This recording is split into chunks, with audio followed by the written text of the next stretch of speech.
You.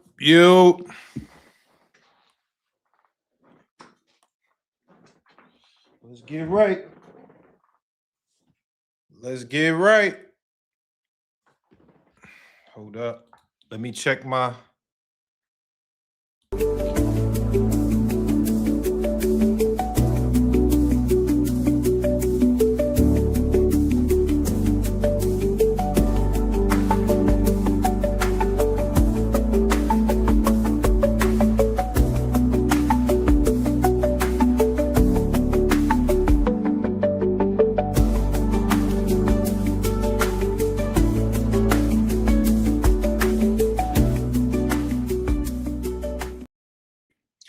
Yo. What up, though? What up, though? What's popping with the population? What's popping with the population? What's good? What's good, man? Yo, man. What's good on this good Sunday? Welcome to Cigar Talk Live, best live in the sport of boxing. All right. We got a lot to talk about today. We got a lot to cover today. Man, boxing was on fire all month, man. Listen, all month, the month of May, boxing is on fire. And we started it off this weekend, yesterday, man. So we gonna get to it, man. Let me see what's up in the chat real quick before we start cooking.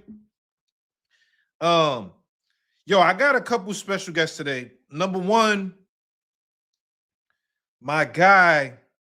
This is my guy, man. I got a lot of love and respect for this guy. And he's cool, man. Every time I see him, it's always love. My man, Nico Ali Walsh, Muhammad Ali's grandson. Salute my boy, Nico. Nico is doing a lot of important things in the sport of boxing. You know what I mean? He's speaking up on the Muhammad Ali Act on behalf of fighters and why he feels the act should not be changed. It shouldn't be revived. I don't know how much y'all been paying attention, but the Ali Reversal Act, changing and shifting the Ali Act, it hit Congress, it hit the Senate. Nico actually testified, I believe that was with the Senate recently. I think that was a week ago. So I wanted to get him up here just so he could talk about that and everything he's doing with that, because I want to know more about it. But in the meantime, I got another guest that I'm hoping shows up. Y'all know who it is. Y'all know who it is. I had to hit him up. I had to hit him up, y'all. God damn it, the Mexican monster. David Benavidez, bro. I hit him. I sent him a text early today. I sent him a text. Yo, monster, come holler at us, man. Monster, come holler at us. I had to send out the text to the Mexican monster. I'm hoping he shows up. I don't know. It's crazy. It was a crazy win, big fight. I don't know if he's even gonna show up. I don't know.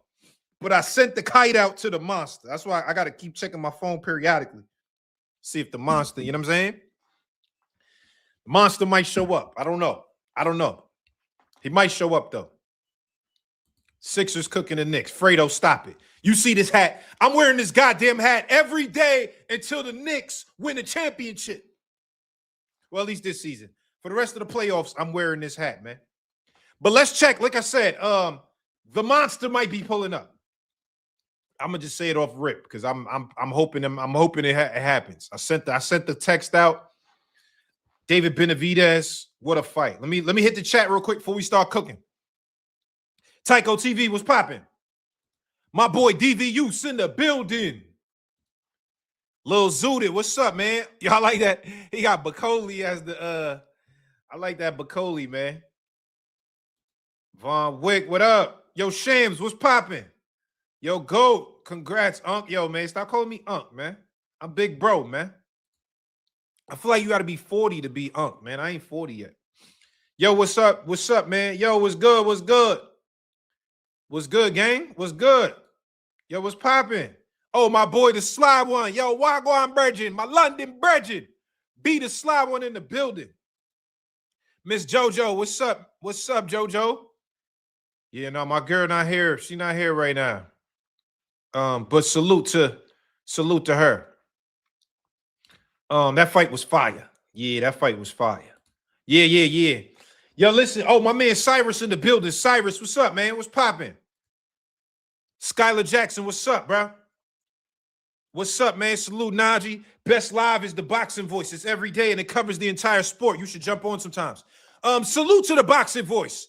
But they not doing it like Cigar Talk doing it. They not. It's so many moments. It's so many guests. I pick up the phone and call people that y'all want to hear. And that's respectfully to them. That's not no disrespect to them, but Cigar Talk is the best live in the business. But salute to those guys over there. Salute to those guys over there. Send the link for my interview. Nathan, salute, man. All right. Yo, salute to everybody in the chat. Before we get started today, please hit the like button, man. Please hit the goddamn like button for me. Y'all know how we do, man. Please hit the goddamn like button for me, please. Please. Hit the like button for me today, man. You know what I mean? Help share this. Help share this because I need people to see this, man. Yeah, man, I'm big bro, man. I ain't Unc yet, bro. I'm 37. I feel like Unc starts at 40. I'm not 40 yet. You know what I'm saying? Even though I'm drinking a champagne on a Sunday. That is kind of Unc, right? Drinking champagne Sunday. But I'm big bro. I'm big bro out here. Now let's get started. Let's get started. Y'all see the Knicks hat. Let's get started. I want to start right now. We got to start with the Mexican Monster, bro. I ain't gonna lie. It was a lot of fights on. It's a lot that we got to talk about. I want to get y'all opinions. But we got to start with the Mexican Monster. Like, this guy, David Benavidez, bro. He's a different animal. He's a different animal, honestly. Honestly, David Benavidez is a different animal than everybody else. Why am I saying that? I don't want to just get caught up in the recency bias. Like, obviously, last night he put a whooping on Zurdo Ramirez. Zurdo, like I said. I've been said he was going to whoop Zurdo. I've been said I thought Zurdo was a little overrated, to be honest. I think Zurdo's a good fighter. He's a good fighter. But I think because the cruiserweight division hasn't had the super, you know what I mean, elite guys like that, I think Zurdo's looked a little better than he generally would against guys like, we saw the Bivol fight. Bivol won that easy. So I always thought Zurdo was a little bit overrated. And that's not taken away from Benavidez. But let me say this. There's something about a guy, pause. That sounded crazy. That sounded crazy. But there's something about a guy that when you're not better than him, he takes out the trash. And I say that respectfully. I'm not calling Zurdo trash. I'm just saying that you got a job to do and you're going to do it regardless. It's not just because I'm better than this guy, so you know what I mean? I'm going to fight to his level. I'm going to take it down a notch. No. David Benavidez is a guy that he's mean. And I'm going to tell y'all this. Let me tell y'all this real quick. Let me tell y'all this. Yeah, I don't want to say that. Yo, how you say it? JJ Limo? Hey, because I know the Spanish pronounce the J like H's. So, hey, Limo. My boy, hey, Limo. Hey, Limo. I'm not calling Zerto trash. It's not that. I don't think he's trash. I think he's a good fighter. But when I say take the trash out, it's just like the trash out is a metaphor for I got to do my job. I got chores. Like, like I don't know about y'all, but in my household, I grew up in like a traditional household. You know what I'm saying? I grew up mostly with my mom. My dad was like kind of in and out a little bit. You know what I'm saying? Like mostly out, a little bit in. But I grew up with my mom. So my mom, she would do all like she would do the cooking, and we would all share cleaning. She did most of the cleaning, but she used to make us clean too. Like, yo, you better get up, clean that room. But what my mom always told me, boy, you better go take that trash out. This is what my mama always used to, when I remember being a kid, being a teenager at my mama's house. And I'm sitting up in there, and I'm sitting up. My mama look at me and say, boy, go take that goddamn trash out. I don't care what you got going on. Go take the trash out. And that is what David Benavidez does. He gonna take that trash out. I'm not saying, and I'm not calling him trash. It's a metaphor. The metaphor is no matter what you got going on, you got to go take that trash out. Now, let's get a little deeper. Everybody wearing Knicks gear now that they finally good again. No, I've been wearing Knicks gear, long time New York Knicks fan. I suffered through the bad years. We deserve this. David Benavidez fought a 75-year-old turtle. 75 is crazy. 75 is crazy. Turtle, I get down with that. I get down with the turtle. But now here's what we got to talk about with David Benavidez. There's a few things. And I tried to write some stuff down because I watched the fight again this morning. I watched it last night and I watched it again this morning. And I just wrote a couple points down that I wanted to go through. All right. Let me start with this.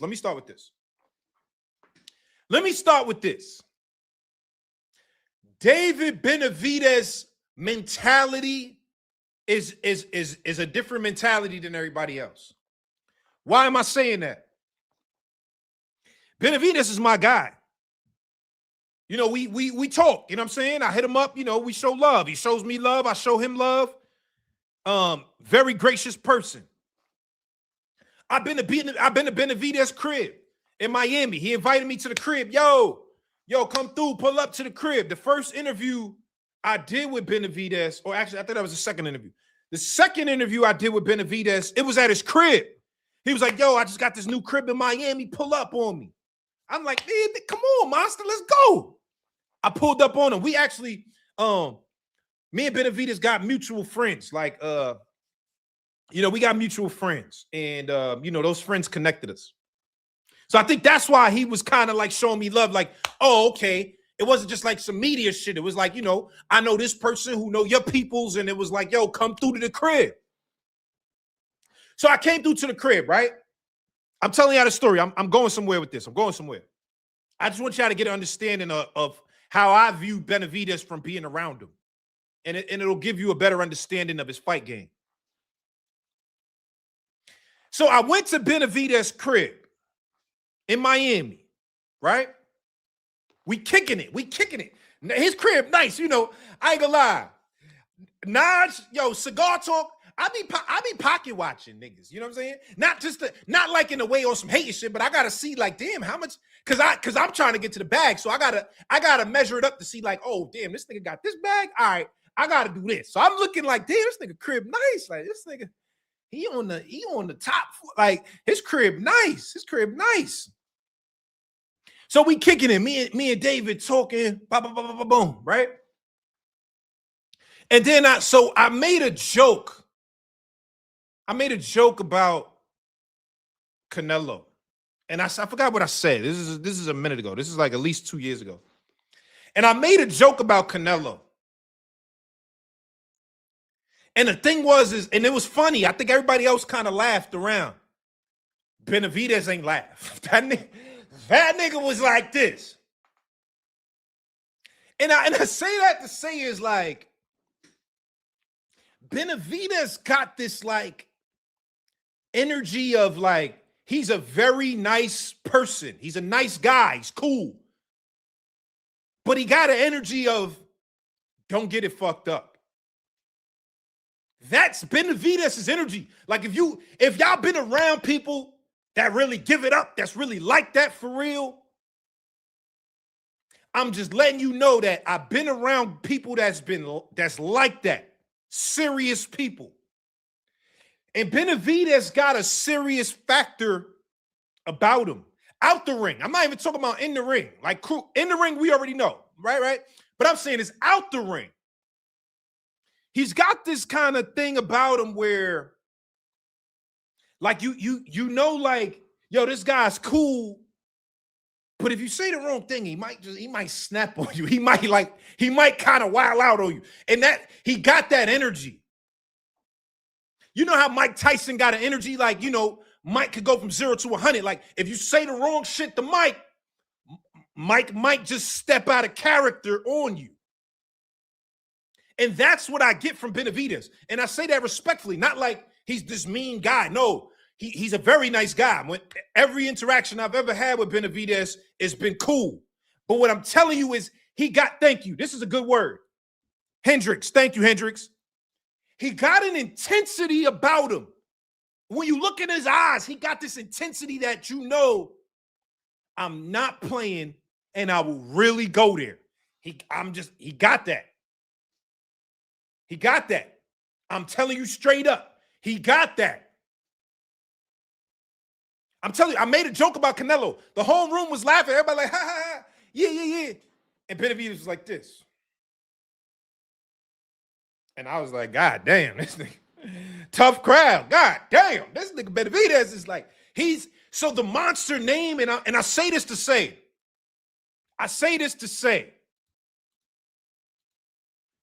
anybody that got that type of energy and chip on their shoulder out the ring, it carries itself in the ring.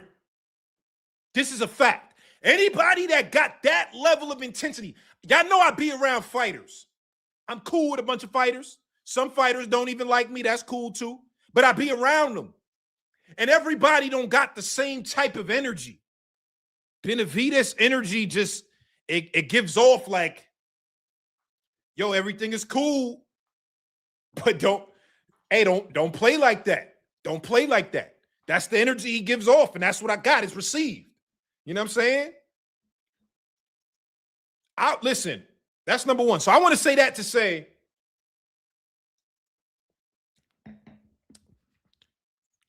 what was the joke? Nah, I ain't even gonna say the joke. I just want y'all to get the understanding of what it was.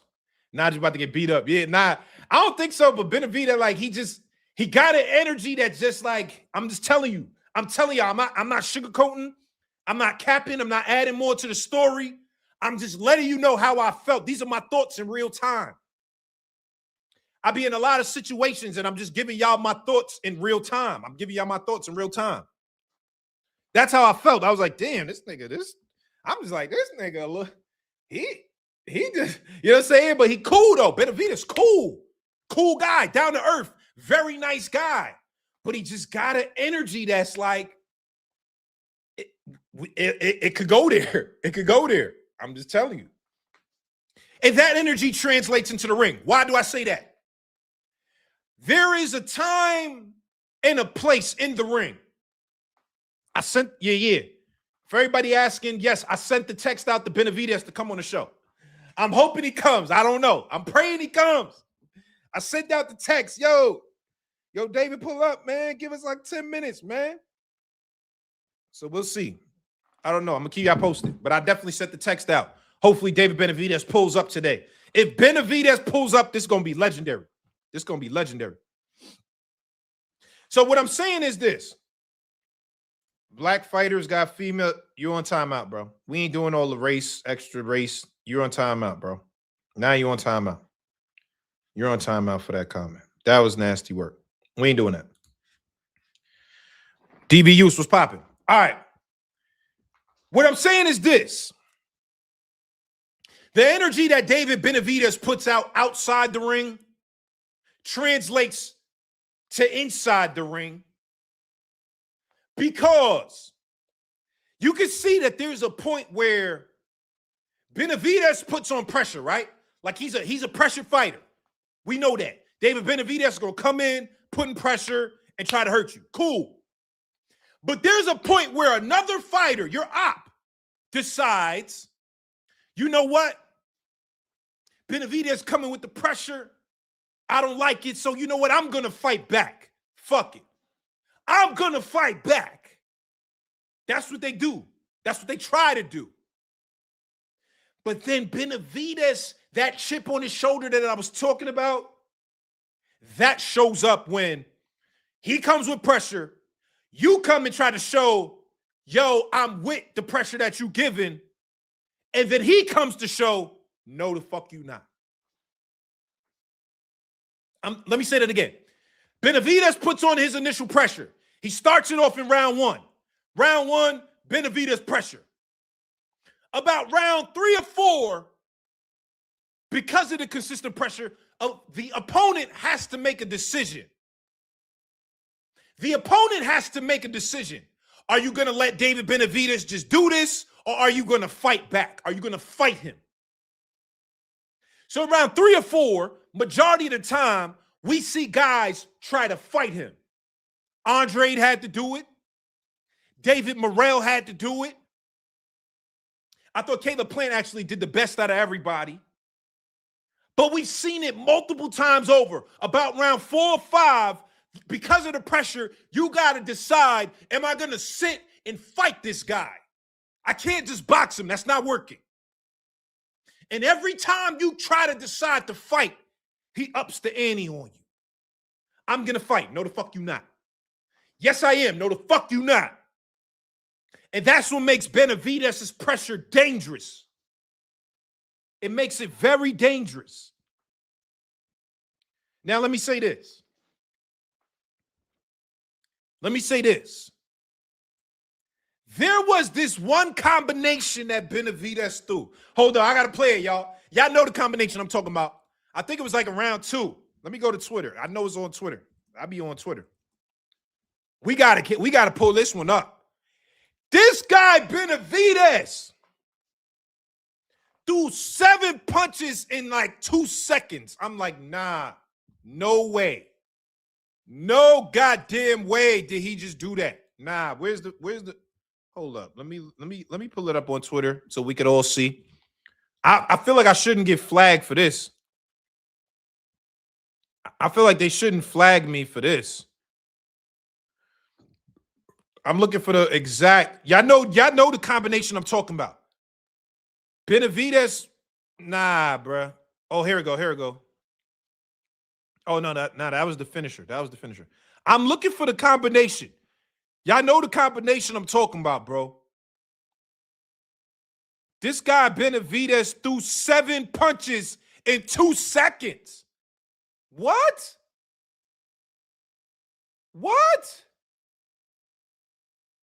Nah, man. Hold on. I'm looking for. I just keep seeing the last combination that he threw. Oh, here we go. Oh, here we go.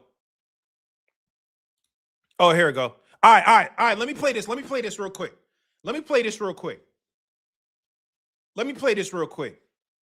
Hopefully I don't get flagged.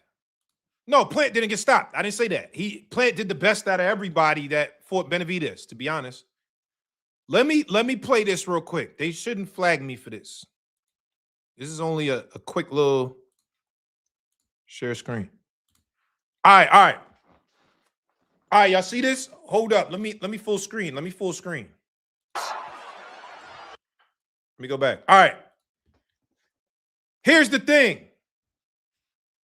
Yeah, no, did I say Plant got stopped? I don't think I said that. I know Plant didn't get stopped. Here's the thing.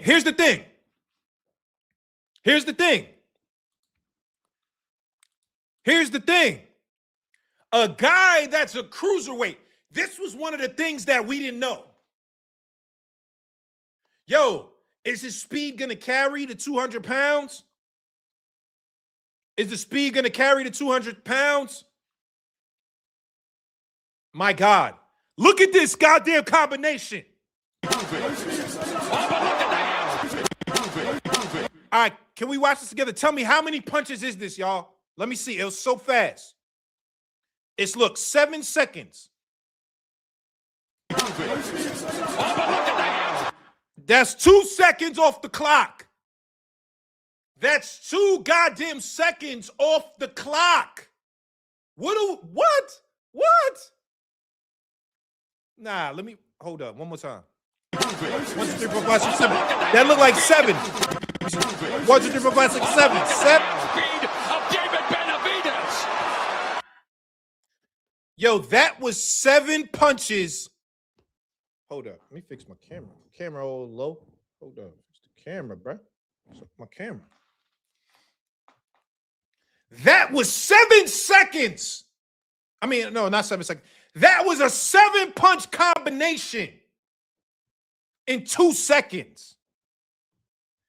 Bro, you feel like you getting jumped. How do you 7-punch combination in 2 seconds? Bro. Thank you. 7-piece, no biscuit, no drink. 7-piece, no biscuit, no drink. That's a fact. Thank you. The Nigerian Nightmare, thank you very much. That, you remember, y'all remember Rush Hour? It was, Chris Tucker was about to fight, and it was like he was surrounded by like 6 niggas, and a nigga kicked him, bow! And he was like, yo, which one of y'all kicked me? That is what I feel like Zerto is thinking. Dude, it gotta feel like 6 people. How do you throw 7 punches in 2 seconds? You know what's crazy? Because I hate when they be doing it. You know, they be doing this. I hate that little stupid challenge that they do. I hate it. I think it's dumb. I hate it. I hate when they do this. They be like in there doing it. You know, they be in there like, I hate that. I hate that. I hate that when they do that. I hate that when they do that. But it might mean something, because it's like, bro, 7 punches in 2 seconds, bro? Nah, son, that's not normal. That's not normal. That's not normal. That's different. Now, here's the other part about it. Let's break it down a little further. Let's break it down a little further. Let's break it down a little further. Let's break it down a little further. Don't hate the monster roll. Yeah, I ain't gonna lie. I hate when they be doing that. They be like, bro, stop. You ain't doing that in the fight. But actually, Benavidez, it turns out he does do that in the fight. No one else does, but Benavidez, he does that in the fight. He does. But here's the thing about Benavidez. He mixes up his attack, right? So there's a bunch of times in the fight that we saw last night where he's doing the speed, 7 punches in 2 seconds. Right? But then there's other times where he's mixing up with power. Look at the first round. There was one in the first round. He threw the jab and came right with the right hand. Boom, boom. So it's hard to get timing when you don't know what's about to come. Is it a speed combination about to come? Is it a hard punch about to come? It's hard to get the timing like that, bro. It's hard to get the timing like that, bro. Now, let me say this. The other part that makes David Benavidez dangerous is Benavidez pulling up. Yo, he might, bro. I sent the text out. It might happen. I'm praying it happens. Y'all know this cigar talk is, you never know who's going to come up here. But I sent the message out. Benavidez might pull up. He might pull up. Now, the other part that makes Benavidez dangerous, a lot of fighters do the you punch, I punch. You punch, I punch. Benavidez is punching between your shots. There's so many times outside the speed counters. Boo, boo, boo, boo, boo, boo, boo. Boo, boo, boo, boo, boo, boo. We saw it. 7 punches, 2 seconds. We saw that. Amazing. But the thing is even when Zerto tried to put his combinations together, Zerto threw a 1-2 and he came for the 3 and got countered in the middle of his shots. So you got a guy that got speed. You got a guy that has power. And you got a guy that's willing to counter in between your shots. Bro, that's tough to deal with, bro. That's tough to deal with, bro. That's not easy to deal with, bro. I'm going to be honest. That's not easy to deal with. It's not. That's not easy to deal with. That's not easy to deal with, bro. He's punching in between shots too, man. He's faster than you. Y'all might hit about the same. Actually, I think Zerto might punch for punch might hit harder than Benavidez.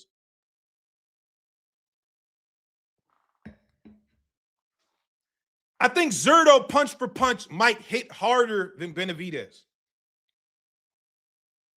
But Benavidez actually, that's one of the things I learned. Let me pull this up. I was in camp with Benavidez. Not this fight, the last fight. When he fought, who he fought last? Who was the last fight he fought? Who was the last fight Benavidez fought? I wasn't in camp for this fight right here. I was in the last the last camp. Oh, let me pull this video up. Let me pull this video up and we can watch this real quick. Oh, Anthony Yard. Thank you, y'all. Thank you, y'all. Anthony Yard. I was in camp for Anthony Yard. I spent a good couple of days out there. I was in camp with Benavidez for Anthony Yard. Yo, salute to the super chat, the creator journey. Thank you, brother. Benavidez's super ability is that he can walk forward, deflecting punches while maintaining a massive punch output. He's stronger because he didn't cut weight. Salute, creator journey. You know what?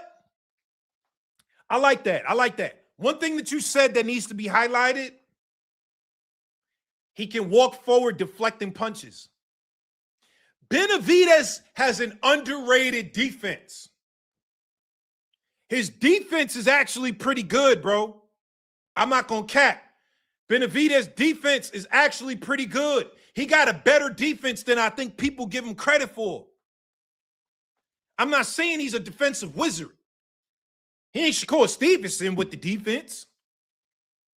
He ain't Shakur Stevenson with the defense, but he ain't no regular Mexican like, what was the other fight? What was it? Chavez versus Sanchez? That was Mexican style. Punch each other till somebody gives up. We punch each other in the face till someone gives up. David Benavidez is a part of the new Mexican crew, bro. There's a new Mexican style out here. It got a little sazon on the top of it. It ain't just the regular, like I said, Sanchez and Chavez, it was like punch each other in the face, no defense until somebody quits. That's the old Mexican style. The new Mexican style got some sazon on that motherfucker. It got some sprinkle sazon on there. Benavidez's defense is better than people are giving it credit for. This is the evolved version of the Mexican style. Benavidez is slipping. Slip, block high guard, slip, counter. Bro. Thank you. Bam Rodriguez. There's a new Mexican style, bro. I'm just telling y'all right now. There is a new evolved Mexican style, and it is a dangerous style of fighting. It's a dangerous style of fighting. The Mexican monster has better defense than people are giving him credit for. Go watch that fight. Watch how many punches he deflects. Watch how many punches he slips. And watch how many punches he parries. He's parrying shots. He's slipping and he's countering. David Benavidez, bro. All right. We got it because we got to get to it. This guy's unbelievable right now. He's unbelievable. He's unbelievable. This leads me to this, y'all. This leads me to this. My first guest is about to be on the way. My boy Nico Ali Walsh. I wanted him to come talk about this Ali Act because it's important to the sport of boxing. But hold up, I'm about to double text. I'm double texting for y'all, bruh. I already text Benavidez. I'm double texting him. And I know it's crazy because it's like the day after. That nigga probably chilling in the crib like, nigga, leave me alone, bro. But yo, I got to double text him because I want to do this for us. Hold on, I'm double texting. I'm double texting. I don't double text nobody, y'all. I'm double texting for y'all.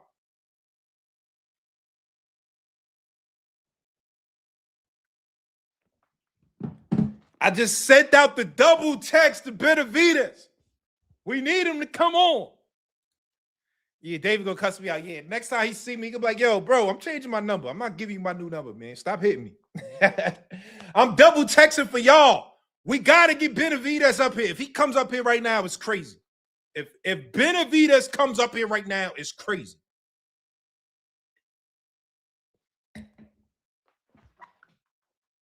I had to hit him. David Benavidez. I double texted him. Creative Journey, yeah, facts. Defense is slept on. That's a fact. Thank you, Journey. Salute. Hey, Naldo, David is on his James Toney in the pocket with it. Thank you. David is slipping shots looking like James Toney. What the? Bro, he's not a regular Mexican. He's not. There's an evolved Mexican style. You got to get with it, bruh. You got to get with it. It's an evolved Mexican style, bro. It's an evolved Mexican style, bro. My boy Richie Baby in the building. Sometime the double text going to have to be done. We got to make sure the message was sent, bro, and everything is understood. Salute, Richie Baby. That's my boy. Richie Baby in the building. Let me say this. Let me say this real quick, though.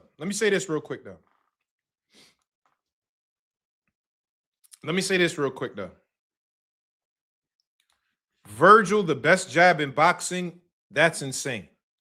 Mexican boxing one. Salute. I love Mexican style. The new Mexican style. The old Mexican style, I don't love it. It's entertaining, but I don't love it. But Virgil having the best jab in boxing, that's ridiculous. That's ridiculous. But I like Virgil, though. I think Virgil's a very good fighter. And he got skills. Virgil ain't just a straight come forward, no skills. He got skills. Salvador Sanchez. I see people saying Salvador Sanchez is better than Benavidez. He's half Mexican. He does not have a Mexican style. Mexicans block with their face. It's a new Mexican style, bro. It's a new Mexican style. Miss JoJo, forget texting, call his ass for the people. Yeah, I don't know. I might have to call him. Benavidez gonna cuss me out. Right? Benavidez gonna cuss my ass out. All right, hold on. Let me say this real quick.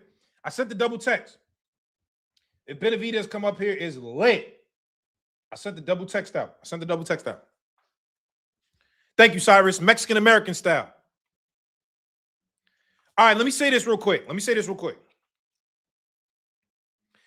As boxing fans in a community, as boxing fans in a boxing community, we cannot blame Canelo Alvarez for ducking. I got to drop a bomb.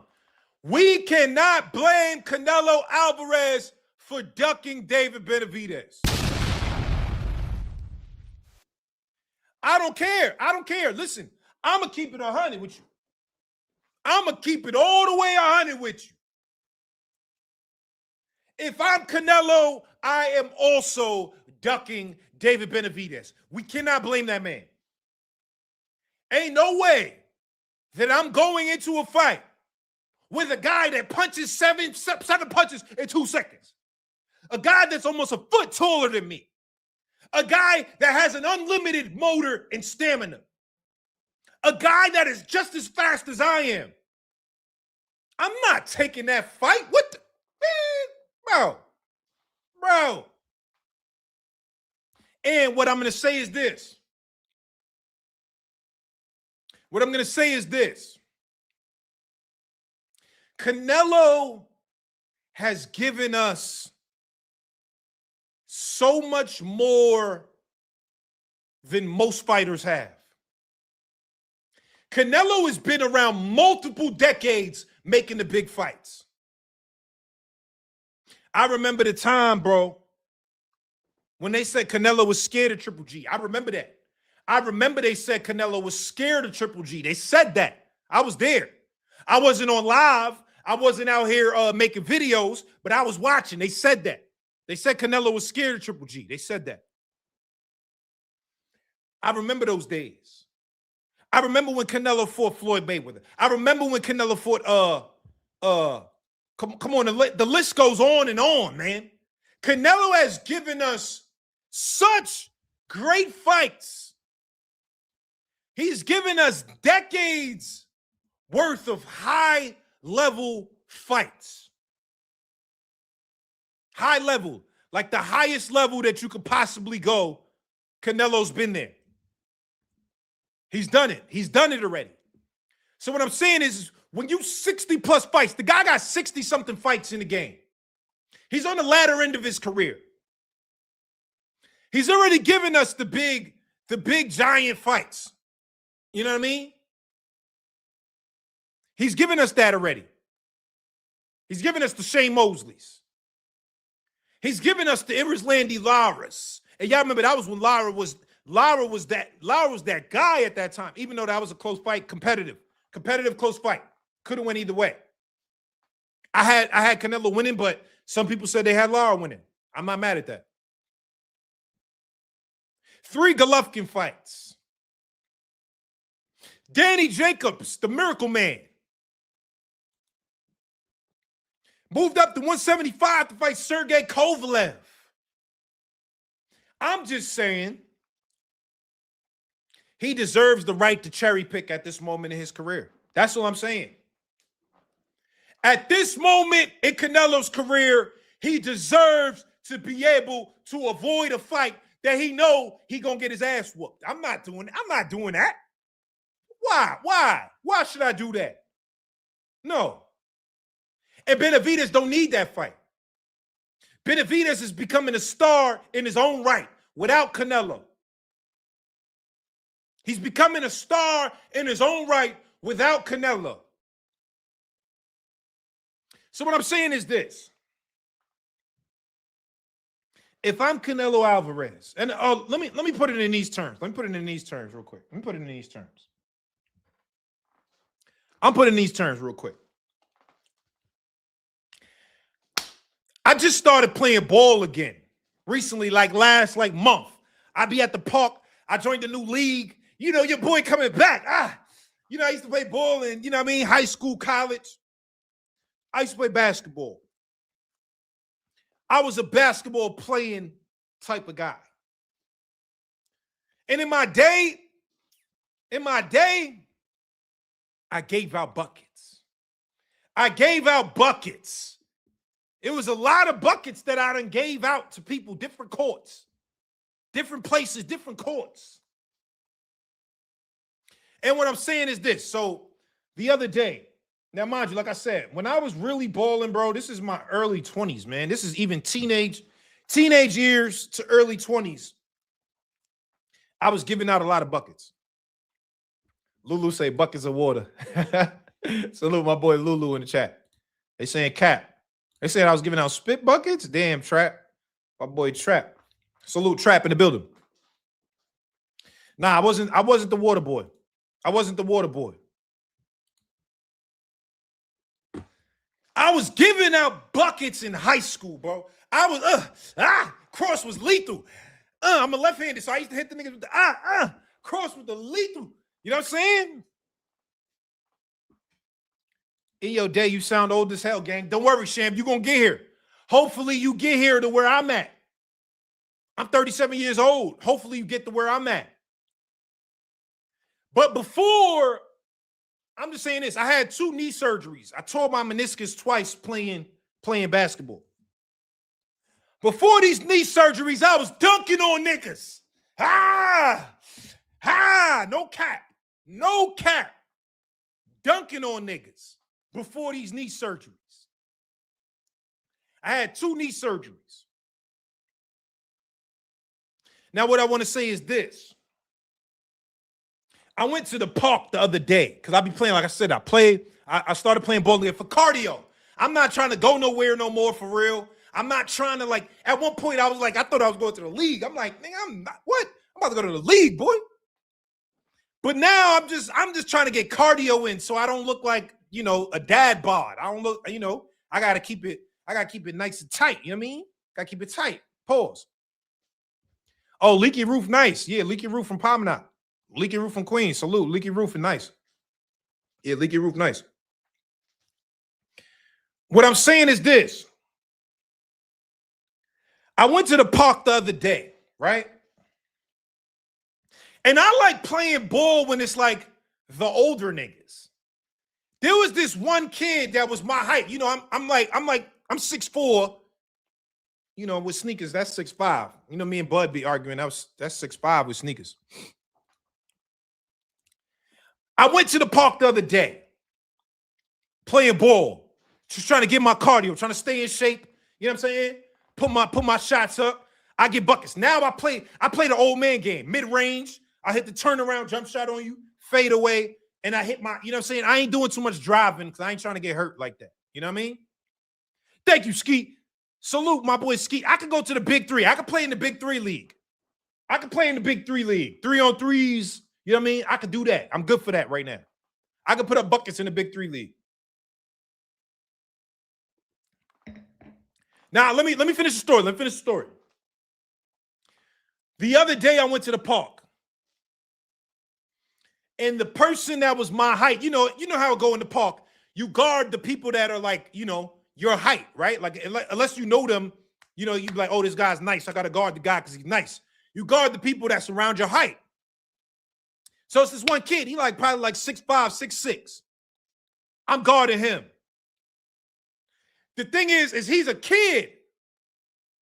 This young man had to be 19, 20 years old. I'm 37 with 2 knee surgeries. I'm not guarding this little nigga. Why? I put my work in. Now I got to run around and I got to do extra. It's not that I can't. I can do it. But it's a lot of energy. It's a lot of work. It's a lot of extra. And I put my buckets in already. And this is where Canelo's at right now. Canelo is the guy that's like, I already put my buckets in. I'm not fighting this young guy that's speed and power and this and that. Why? I'm already Canelo. And that's what it is. I respect it. We gotta give Canelo a pass for ducking because he's put the amount of work in that if he wants to bypass an ass whooping for David Benavidez, he deserves to. Because we all know, y'all know, I know, Benavidez knows, Canelo knows, that's an ass whooping waiting to happen. We all know that.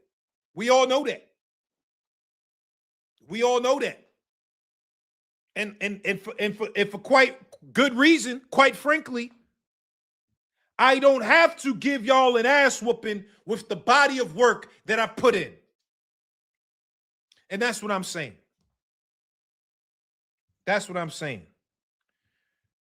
Damn, I don't know, man. I'm waiting on Benavidez, man. Text. Let me hit the chat real quick. My boy Nico's about to pull up right now, though. Nico Ali Walsh, because I want to talk about the Ali Act. Okay, Najee, but he's been ducking David for years. And he's been the mandatory for years. Salute, Miss Joette in the building. JoJo, what's popping? Yeah. No, he has. It's been years. It has been. But in them years, we all know what's around the corner. We all know that the Mexican monster is around that corner, and it's an ass whooping wherever the Mexican monster's at. And I don't need that type of energy in my life right now. If I'm Canelo, I'm ducking too. I don't care what y'all talking about. Y'all can call me a duck, whatever. I'm not doing that. I'm not letting y'all walk me into an ass whooping at this point in my career. Nah, nope, nope, nope. Rasa is fleeing because Rasa is never in their home. Brittany Smith, salute. Nah, La Raza. I like the Mexicans, man. I like the Mexican people.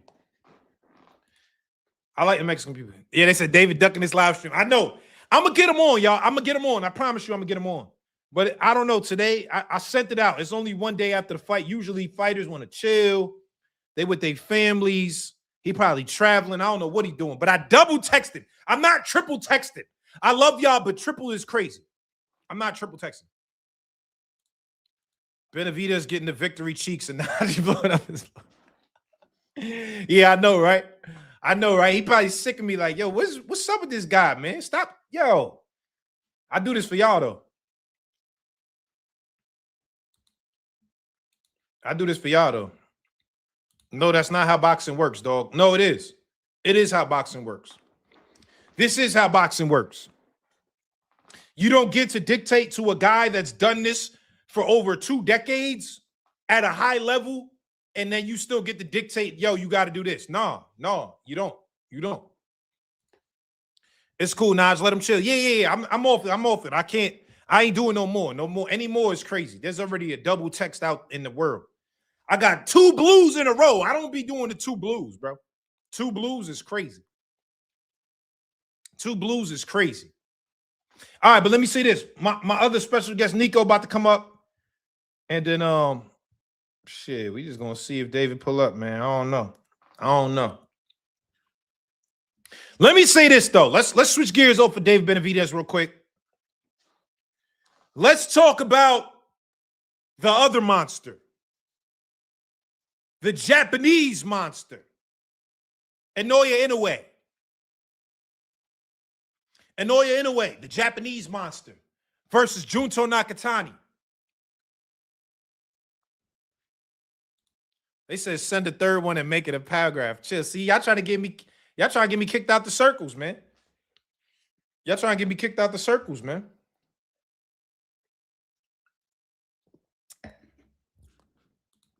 Canelo quantum leaped out audience last night. Yeah, I mean, come on. Canelo, he couldn't stay. Canelo can't stay for the full fight. He left right after Jaime Munguia. And I don't blame him. I'm not going to sit here and watch this guy just whoop some ass and then call me out and say all type of things about me and disparage my name. We're not doing that. He clearly want to pass the torch to Jaime. Yeah, I mean, all right, Jaime Munguia did look better than he usually looked, though. All right, hold on. Before we get to Inoue, because I want to let me look at this real quick. Let's discuss the pound for pound list, because I'm gonna bring some people up. I want to come cook. Let me bring up the pound for pound list. We got to discuss where David Benavidez is at on this pound for pound list after him dismantling Zurdo Ramirez. Where is he in the pound for pound discussion now? Let me go to Ring Magazine pound for pound rankings. I'm on the Ring Magazine site. Let me pull up the pound for pound rankings, bro. So we could get to, I want to see what y'all think. All rankings. Pound for pound. All right.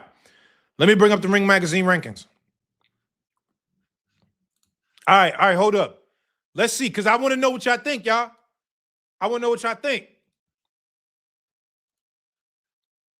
Share screen. All right. We are now looking at the Ring Magazine pound for pound rankings. Number 1, Alexander Usyk. I disagree with that. Usyk is a great fighter. I think Inoue Inoue is number 1 right now. I think he's got the better wins. He's done it in more divisions. Obviously, Usyk is now a heavyweight, so he can't go up any more divisions. But Inoue has done it in more divisions. And Inoue also fights 4 times a year. Usyk's fighting once, maybe twice a year. I think Inoue is number 1 to me. But they got Usyk here, number 1. Then they got Naoya Inoue. Then they got the Newark, Brick City, Shakur Stevenson. Then they got Jesse Bam Rodriguez, Dimitri Bivol, Junto Nakatani, David Benavidez at number 7. All right. Benavidez is right now at number 7. This hasn't updated yet. There's no updates. It's no updates. It's not updated. This is as of yesterday. They haven't updated it yet.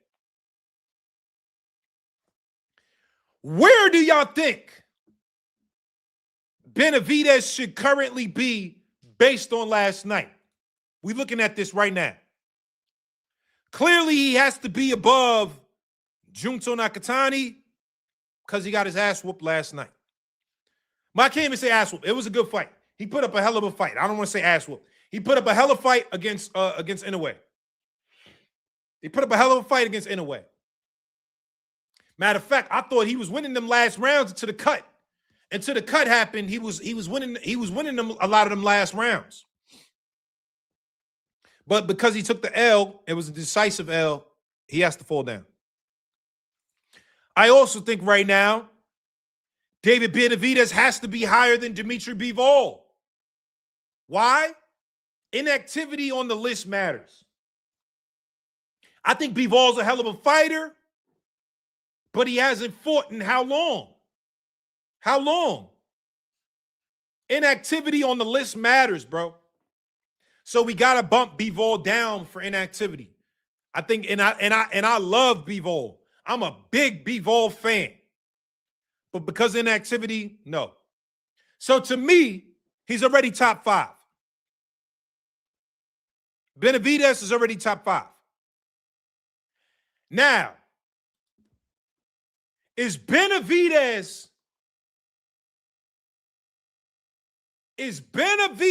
over Jesse Bam Rodriguez? Wait, hold up. Let me get my, hold up.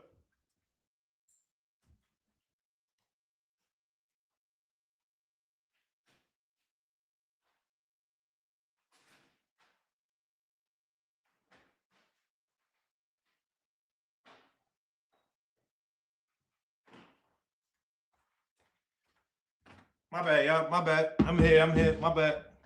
Had to get my food. I ordered some food. My girl ain't here cooking. You know what I mean? Had to order some food. Nigga hungry. All right. Hold up. Question. Let me get to the chat.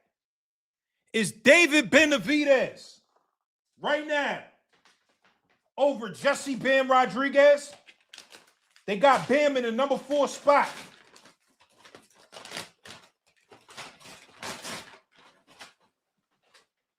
They got Bam in the number 4 spot. Bam in the number 4.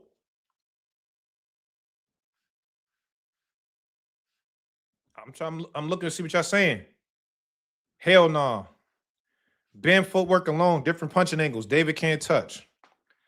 Core over David. Okay. Now is David Benavidez over Shakur? Number 3? Is he over Shakur Stevenson? I see a lot of people saying he's over Bam. Shakur is harder to beat than any of them. I agree with you. I think Shakur is a very hard to beat fighter.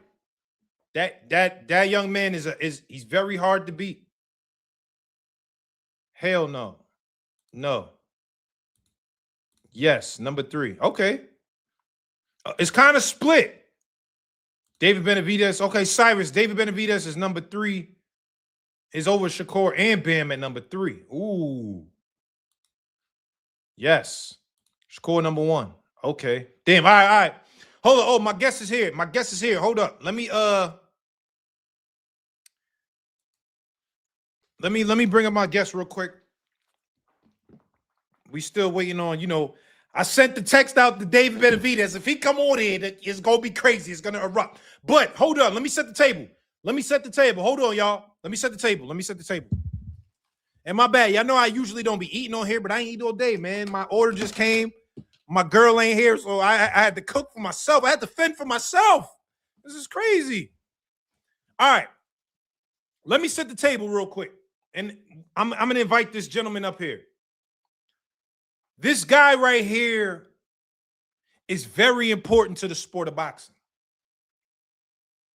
He's very important to the sport of boxing and the future of this thing that we all love is going to change. That's what it's looking like. It feels like it's going to change. I don't know. But what I do know is this gentleman right here, he's been working tirelessly, putting his time and energy into making sure that the Ali Act is not changed. His grandfather, Muhammad Ali, that's the great. We've never seen nobody like that, and we never will again. We never will. We'll never see nothing ever again like Muhammad Ali. In the ring, out the ring, period, point blank. So this guy is off the lineage of the tree of the greatest to ever do this. And with that being said, the lineage now feels that he has something to protect, and I want to hear more about it. I want us to all be informed on what he's doing, what's happening, and what changes can be made to the sport. So without further ado, please show my guest some respect. Please show my guest some respect. All right, let me put the applause. Let's get Nico, my boy, up here, man. It's my guy, man. Nico. That intro was amazing. Yo. Oh, my God. Yo, Nico, man. Yo, it's good to see you, brother. How are you, man? It's amazing. I don't say this to everyone. You are literally the best interviewer I've ever been interviewed by. You do the best. You speak about the best things. You don't ask normal questions like, hey, what's it like being Ali's grandson? What's it like boxing? You ask the right questions and you get deep, and I love when we talk. Man, thank you so much, brother. And I want to do another sit down because the first one we did, that was like legendary. That was great. Everybody talked to me about that interview that we did, that first one. So we definitely got to do another in-person sit down. Please. Man, how are you? First of all, before we get into it, like, how are you? Like the man, the person, how are things? I'm doing great. How about yourself? Yo, I'm good, bro. I'm hungry. My bad. So if I'm eating a little snacks a little bit while we're here, my fault, man. Eat, drink, do what you got to do. You've been working.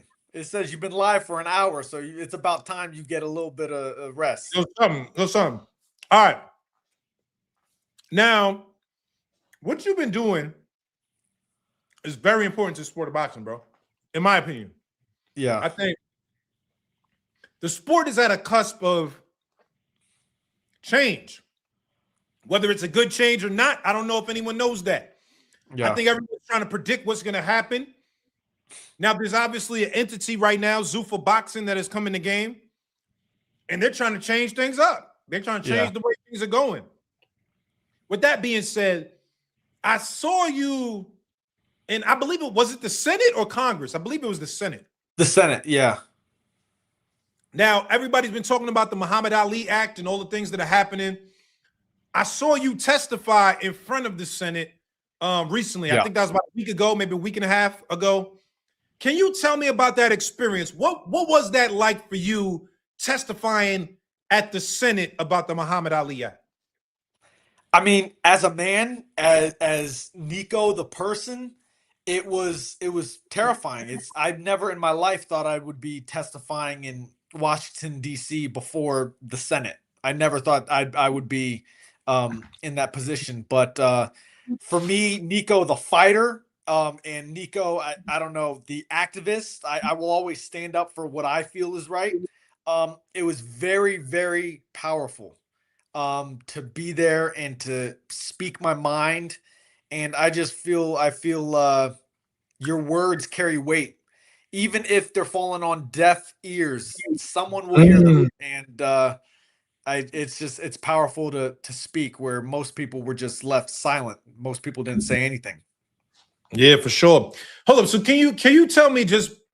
I mean, I saw a video. Oscar De La Hoya was also there. He Yes. went to testify as well. And I I guess love again, him, by the way. My respect for him. I had respect for him as the fighter, but as the man, my respect for him has gone through the roof. Sorry, continue.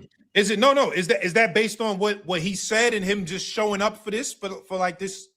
Of course, yeah. No, I mean you have a lot to lose as a promoter.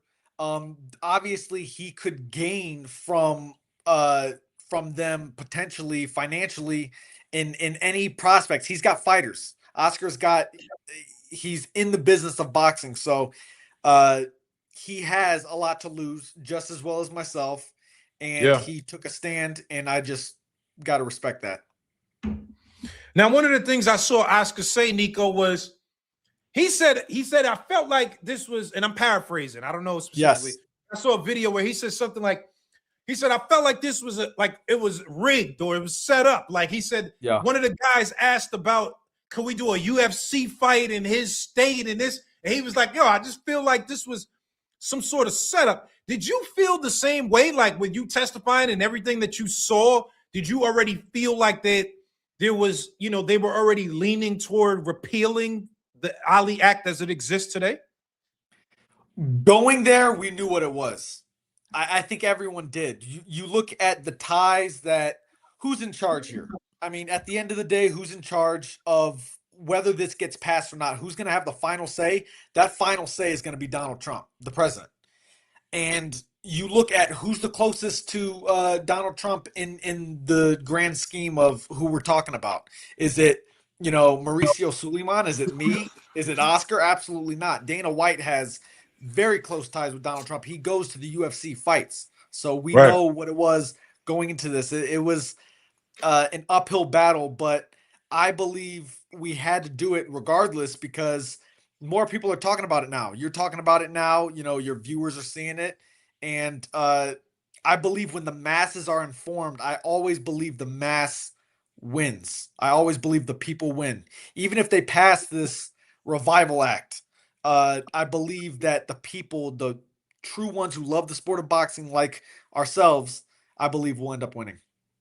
Okay. Now, hold on. Were you nervous though? Because I watched your I whole was speech. so nervous. I was so Yeah. nervous. I don't do politics. I don't wear a suit and tie. That's not my Yo, but that's Nico, not my area. politics is in your blood, bro. I feel like your grandfather was He like, didn't ask to be in politics. Yeah. I'm a fighter. Like I'm here to fight. I love business. I'm a businessman as well, but politics is not something I ever wanted to be into. I never wanted to see myself in court or in any judicial setting. Got you. Now tell me this. What? Because I want to make sure a lot of people are informed. Because I see you. I watch you on social media. I see you're very passionate about this issue. So, Of course. I want everyone to be informed on what's going on. When you see, the folks at Zuffa Boxing trying to repeal the Ali Act, and obviously you feel that'll be a negative to the sport of boxing. What are the negatives that you feel like will happen based on them changing the Ali Act as it is? So I'm gonna just talk plainly because for someone like myself I've had to research this for months and really look and read the contracts. The Revival Act is about 26 pages, single space. It's not a lot. If you read books, you can read the contract, or you could read the act that they're trying to pass. So I'm gonna try to speak plainly so that everyone can understand. At the end of the day, my grandfather's act was an anti-monopoly act. It protected fighters. That's the biggest thing. It protected fighters. It kept fighters from getting exploited. My grandfather was exploited from Don King. Mike Tyson was exploited from Don King. Those days where fighters were, taken advantage of happened pre-Ali Act. When the Ali Act came into place, it protected us. We got a lot more power. We got a lot more rights through that act. Why are they trying to change it now? Well, I mean, Mm, what is the purpose of trying to change it? They're putting lipstick on a pig by saying up front the good thing that is coming from the Revival Act is that they're adding health benefits to us. There's a right. lot of health benefits. Um, that's great, but those pros do not outweigh the cons by no means at all. So if anything can happen with the current Ali Act, it can get expanded, add those health benefits. But it's an anti-monopoly act, and the Revival Act will make boxing a monopoly. We won't see, or I won't see it in my career. Probably like an average boxing career is somewhere like 5 years. I know that doesn't sound like a lot, but Yeah. that's like the average career. So we won't see the effects that their monopoly will have within my career, I don't think. But I'm thinking about the generations that are coming up. I'm thinking about people that are fighting after. We love boxing. After I stop boxing, I'm not going to stop watching boxing. I'm not going to stop loving boxing. Right. You're not going to stop watching boxing in 5 years. So I'm just trying to protect the sport. It's something that I feel my hero would have done. Now, do you feel like, I guess, the changes to the Ali Act would make boxing sort of similar to how the UFC is, where, the UFC fighters, they say they're underpaid. I've seen a few people speak like, you feel like that's what happened if this is changed? It wouldn't make it similar.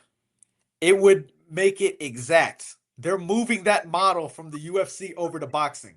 That's literally what they're doing. And I should have started with that because everyone knows in the UFC, the fighters complain about pay. I feel so bad for the UFC fighters. They take elbows, they take kicks, they get choked out. They go through so much.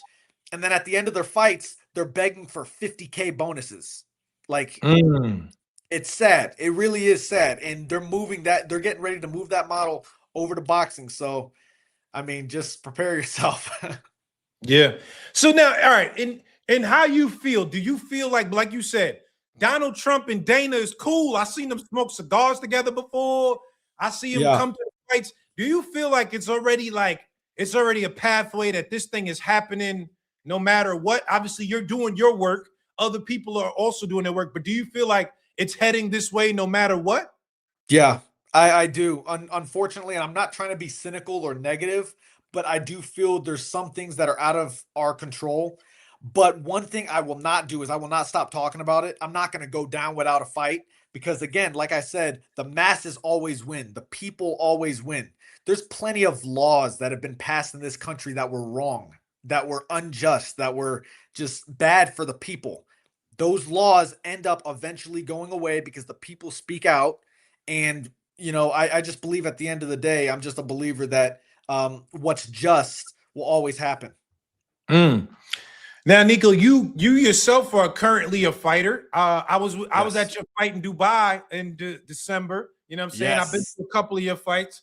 Are you scared as a fighter to talk about these things? Because maybe they might blackball you. Maybe like when it comes down, like people, you know how the sport is. It's like, man, Yeah, this guy was saying X, Y, and Z. So now we want to get him out of here. Do you have any fears of sort of retaliation based of on the course. things you're saying? There's huge professional consequences for everything that I'm doing. That's why how many active boxers are there in the world right now? I mean, we're not talking about the world. The Ali Act is in the US. So let's talk about the US. How many active boxers are there? There's too many to count. I'm the Yeah. only active one talking about this stuff. That's because they know that the people behind Zuffa are a powerhouse. They've got the money, they've got the resources, they've got everything you need, everything you want as a fighter. They've got the opportunities. So of course I'm scared, or I was scared at least to speak out. But that fear alone, having that fear says something. I Mm. was thinking to myself, I'm like, why am I afraid? Why am I afraid? Like that should not be the case. You should not be if you are afraid to speak your mind, then you're going up against someone who isn't doing something good for the people. So, I mean, We'll see. If I end up getting blackballed, we can go back to this interview and your point will be proven. But Yeah. I'm gonna make some I'm noise. not If going to they stop no matter blackball what. you, I got I'm a gonna be lot of on fears, their ass. but fear will never stop me. I'll be on their ass if they try to blackball you. We ain't doing We that. will see. I mean, at least something good is coming from it. I mean, people are talking about it. People are speaking. Knowledge is power. You're spreading the word. People are learning more and more about it. So I think this is good. Well, Nico, do you feel like there's goods to it too? Because there's certain fighters where they're saying like, well, this is the most I ever got paid, and like, Of course. Richardson Hitchens just signed there, Edgar Berlanga. They've saying I see on Twitter rumors that Devin Haney might sign it. I don't know if this Yeah. is facts. I'm saying this is Yeah. But do you feel like there are goods that come with it as well? Of course, but the goods that I believe come with the Revival Act that they're trying to pass are again the health stuff I was talking about. That I believe that's the main stuff. Like you can't argue that added health benefits are bad for boxers. You can't. I mean, that's great. But when it comes to the people like, Berlanga's my dude. Hitchens is an amazing guy. I met him just a couple months ago for the first time. He's awesome. These guys are so talented. And they're going there for what? The money, the opportunity. So you can't blame them for that. But it's the Ali Act has not, or the Ali Revival Act, I call it the Ali Reversal Act, that has not been passed yet. So we're still looking at Zuffa as just another promoter. As soon as they pass that act and they have that control, it'll be a rug pull. Everything will change. It's a bait and switch. Everyone is talking about Zuffa right now. Everyone's talking about Zuffa right now because they paid Conor Benn $15 million. I love Conor Benn, by the way. Everyone's talking about that. These guys got money. They got everything. Everyone is talking about it. As soon as they get what they want and have the power, once they switch that law, it's over. I hear that. I hear that. Well, Nico, how is it for you personally? Because obviously your grandfather was cut from this cloth where there were certain things that were more important than money to him, right? Like, Yeah. he could have stayed, he could have went to the army, right? They wanted him to go to the army. He was like, I'd rather go to jail. No, fuck y'all. Of course. You say fuck y'all verbatim. This is yeah. You know what I'm saying? That's what I took from it. But how is that for you in terms of like balancing moral compass with money, right? Because there was a time where, like, I remember when we first talked, and you was like, Jake Paul was calling you out, and you was like, well, I don't want to do it because for me, I want to do real fights and I don't care about the money. And now this is another example where maybe they might come and say, yo, we won Ali's grandson. We're going to pay you. Yeah. How do you balance the moral compass with wanting to attain finances? Well, one thing, the reason that you are my number one favorite interviewer, just anyone with a pen, you're the guy, is because you speak the truth about like who I am as a person. I'm a proud Muslim. I have beliefs that go beyond money. My family, just the way I was raised, my grandfather was awful with money. He didn't really care about money. I don't want to be like that. Wait, Ali, like he was spending that money? Ali spending that money? He was extremely giving. He just gave people stuff. And that's amazing. I love that, but I don't want to be bad with money. But money is not my goal. Money is not my goal in life. Money is not my goal in the sport of boxing. I go for legacy. This is my dream. This is something in my heart. It's a fire. It's a passion. Money will not be able to feed that passion for me. But man, having morals gets very expensive. It's getting crazy out here. Because, I like that. That's a good saying. Having morals is very expensive. Man, it's rough, especially in today's age. I'm 25 years old. I'm a young kid. When I see those numbers, and I'm talking about like the Jake Paul stuff. When I see those numbers, obviously my mouth starts watering. It's like it's crazy, but I got to remember who I am and I got to stand on my principles. And money is just not my goal. I believe money will come after I complete my path. Do you feel like, is there pressure because of your lineage that you feel pressure to, speak on certain issues or hold the moral compass where others may not as a boxer? Or do you feel like, is that just you? Or do you feel because of the lineage and the history that there's a pressure put on your shoulders to do these types of things? That's an amazing question. I don't put myself above anybody. I'm the same as anyone walking down the street. Everyone has the same pressure. Everyone has the same fear, right? Like, but I just grew up where, and I've said this many times before, I grew up when people were wearing Spider-Man shirts and people were wearing Batman shirts. They're superheroes. I was wearing my grandfather's shirts. That's been my superhero growing up. No joke. Hey, your grandfather fought Superman in the comics. He beat him, and he beat him.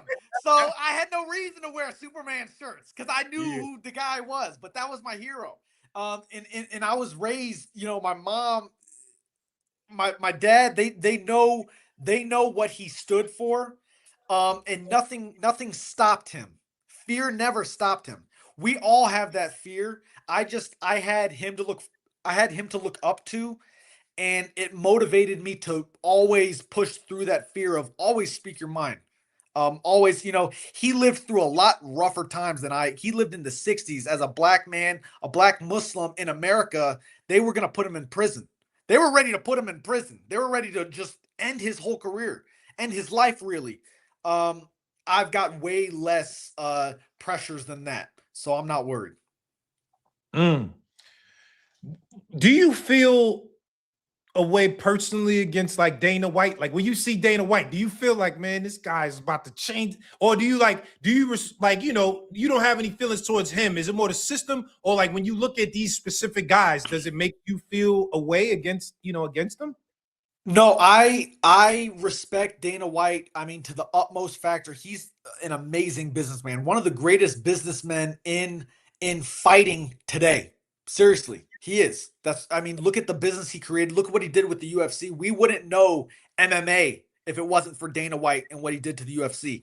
I have nothing but respect for him when it comes to business. I don't like what's being pushed onto boxing, and it's very simple. Again, with Nick Khan, I spoke. I testified right next to him. He is an outstanding spokesperson, an amazing spokesperson. He knows exactly what he's talking about. He's poised, he's articulate, an amazing businessman. Look what he did with the WWE. I got respect for these guys. I disagree with them on the issues that they're trying to push. Do you feel like you had more, like you wish you had more fighter support? Like, have you ever talked to any other active fighters? Because, like I said, Nico, we was in Dubai together. You cool with everybody. You and Terrence was chilling. Who else was out there? It was I feel like was Benavidez out there? Wilder was out there. Wilder was out there. Benavidez was out there. Cigar was out there. Yeah, and everybody was showing you love. I'm like, I know you are very cool with the boxing community. Has there ever been a point where you kind of, I guess, wanted to reach out to other fighters to be like, yo, support me in this? Or is it just kind of like you ready to do this on your own? I'm ready to do it on my own. I would never ask someone to, I would never ask someone to put themselves in an awkward position, because again, the powerhouse that we're talking about is in boxing and they got their ties everywhere. So I would never ask to put someone in a bad position. I would never ask someone to support me. If you want to support, you're going to support me without me having to say anything. I was just talking to Roy Jones yesterday. He was here in Vegas, and he completely supports what we're doing, standing up against the Revival Act. It's guys like him that are ex-fighters, even ex-UFC fighters. Those are the guys you want to talk to. Those are the people, you know, they're the one. The UFC model is going to be coming to boxing. If you want to know how that feels, ask the former UFC fighters. That's a good point. That's a good point.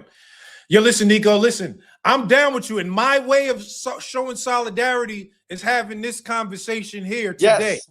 And I want to spread your message as well. However, I'm a commentator now on the Zone, and if they called me and offered a big check, Nico, don't be mad at me. Hey, listen. If you post this interview and I see an AI video of me just saying that Zuffa boxing is amazing and the Revival Act is amazing, I'll know exactly where you went. Don't even worry about it. Yeah.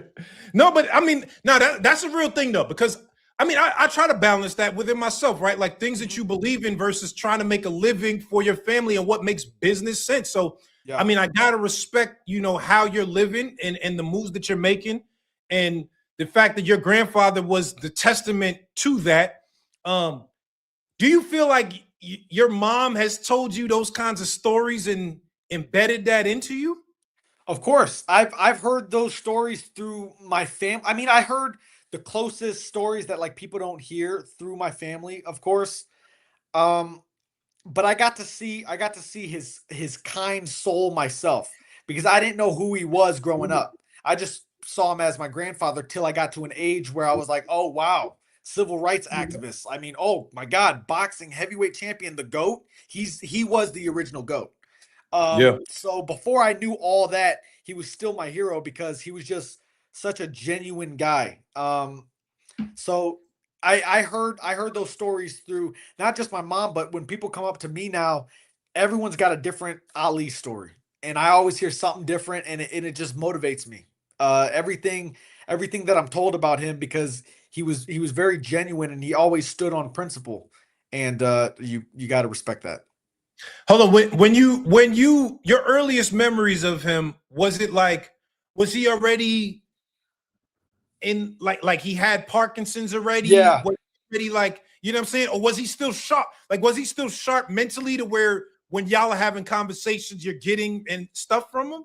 Yeah, no, so I mean, so Parkinson's doesn't stop your mental acuity at all. So he was Okay. sharp. He was sharp up until, his last few months. He was sharp. Mm. But he couldn't speak it. He couldn't articulate it. So like the Parkinson's slowed everything down. It slowed his speech, it slowed his movement, and most days he just couldn't talk. But the days that he could talk, let me tell you, I was asking him questions. The days that he could talk, it was like I was talking to a dude that was fighting, getting ready to fight George Foreman. So Right. when the Parkinson's allowed his words to come out, I saw a totally different person, and I'm blessed for those opportunities. I say alhamdulillah for those opportunities, and I'm happy that I have those memories. Do you feel like, based on those conversations, are you able to see your grandfather in the way that we saw him, or do you just see him like, this is my mom's dad, or do you, or like, are you able to see kind of like, oh, this is why everybody looks at him in this type of way? Yeah. I feel like I'm able to see a little bit of both, but probably not as well as you can. Um, because to me, he'll always be my grandfather. And then I didn't have any other grandparents growing up because my dad's side of the family had passed away long before I was born. So he was my only grandfather. So when I think grandfather, I think him, and I don't think boxing. I don't think civil rights. I just think about, us watching horror movies and doing the family stuff, that kind of stuff. Well, your grandfather like love horror movies? He must have plagued our family because my family now is obsessed with horror movies. That's all we watch because he loved horror movies, but he liked the classic ones, the Frankensteins, the Dracula, the Mummy, like those Yeah, old school horrors. But yeah, that's all we do now is watch horror movies. that's funny.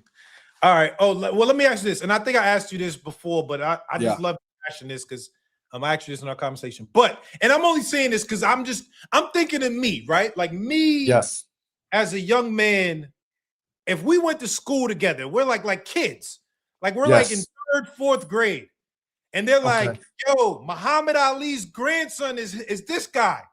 In my head, I would be thinking like, I want to fight him. Just, and not, it's not about you, Yeah. but Yeah. just, Yeah.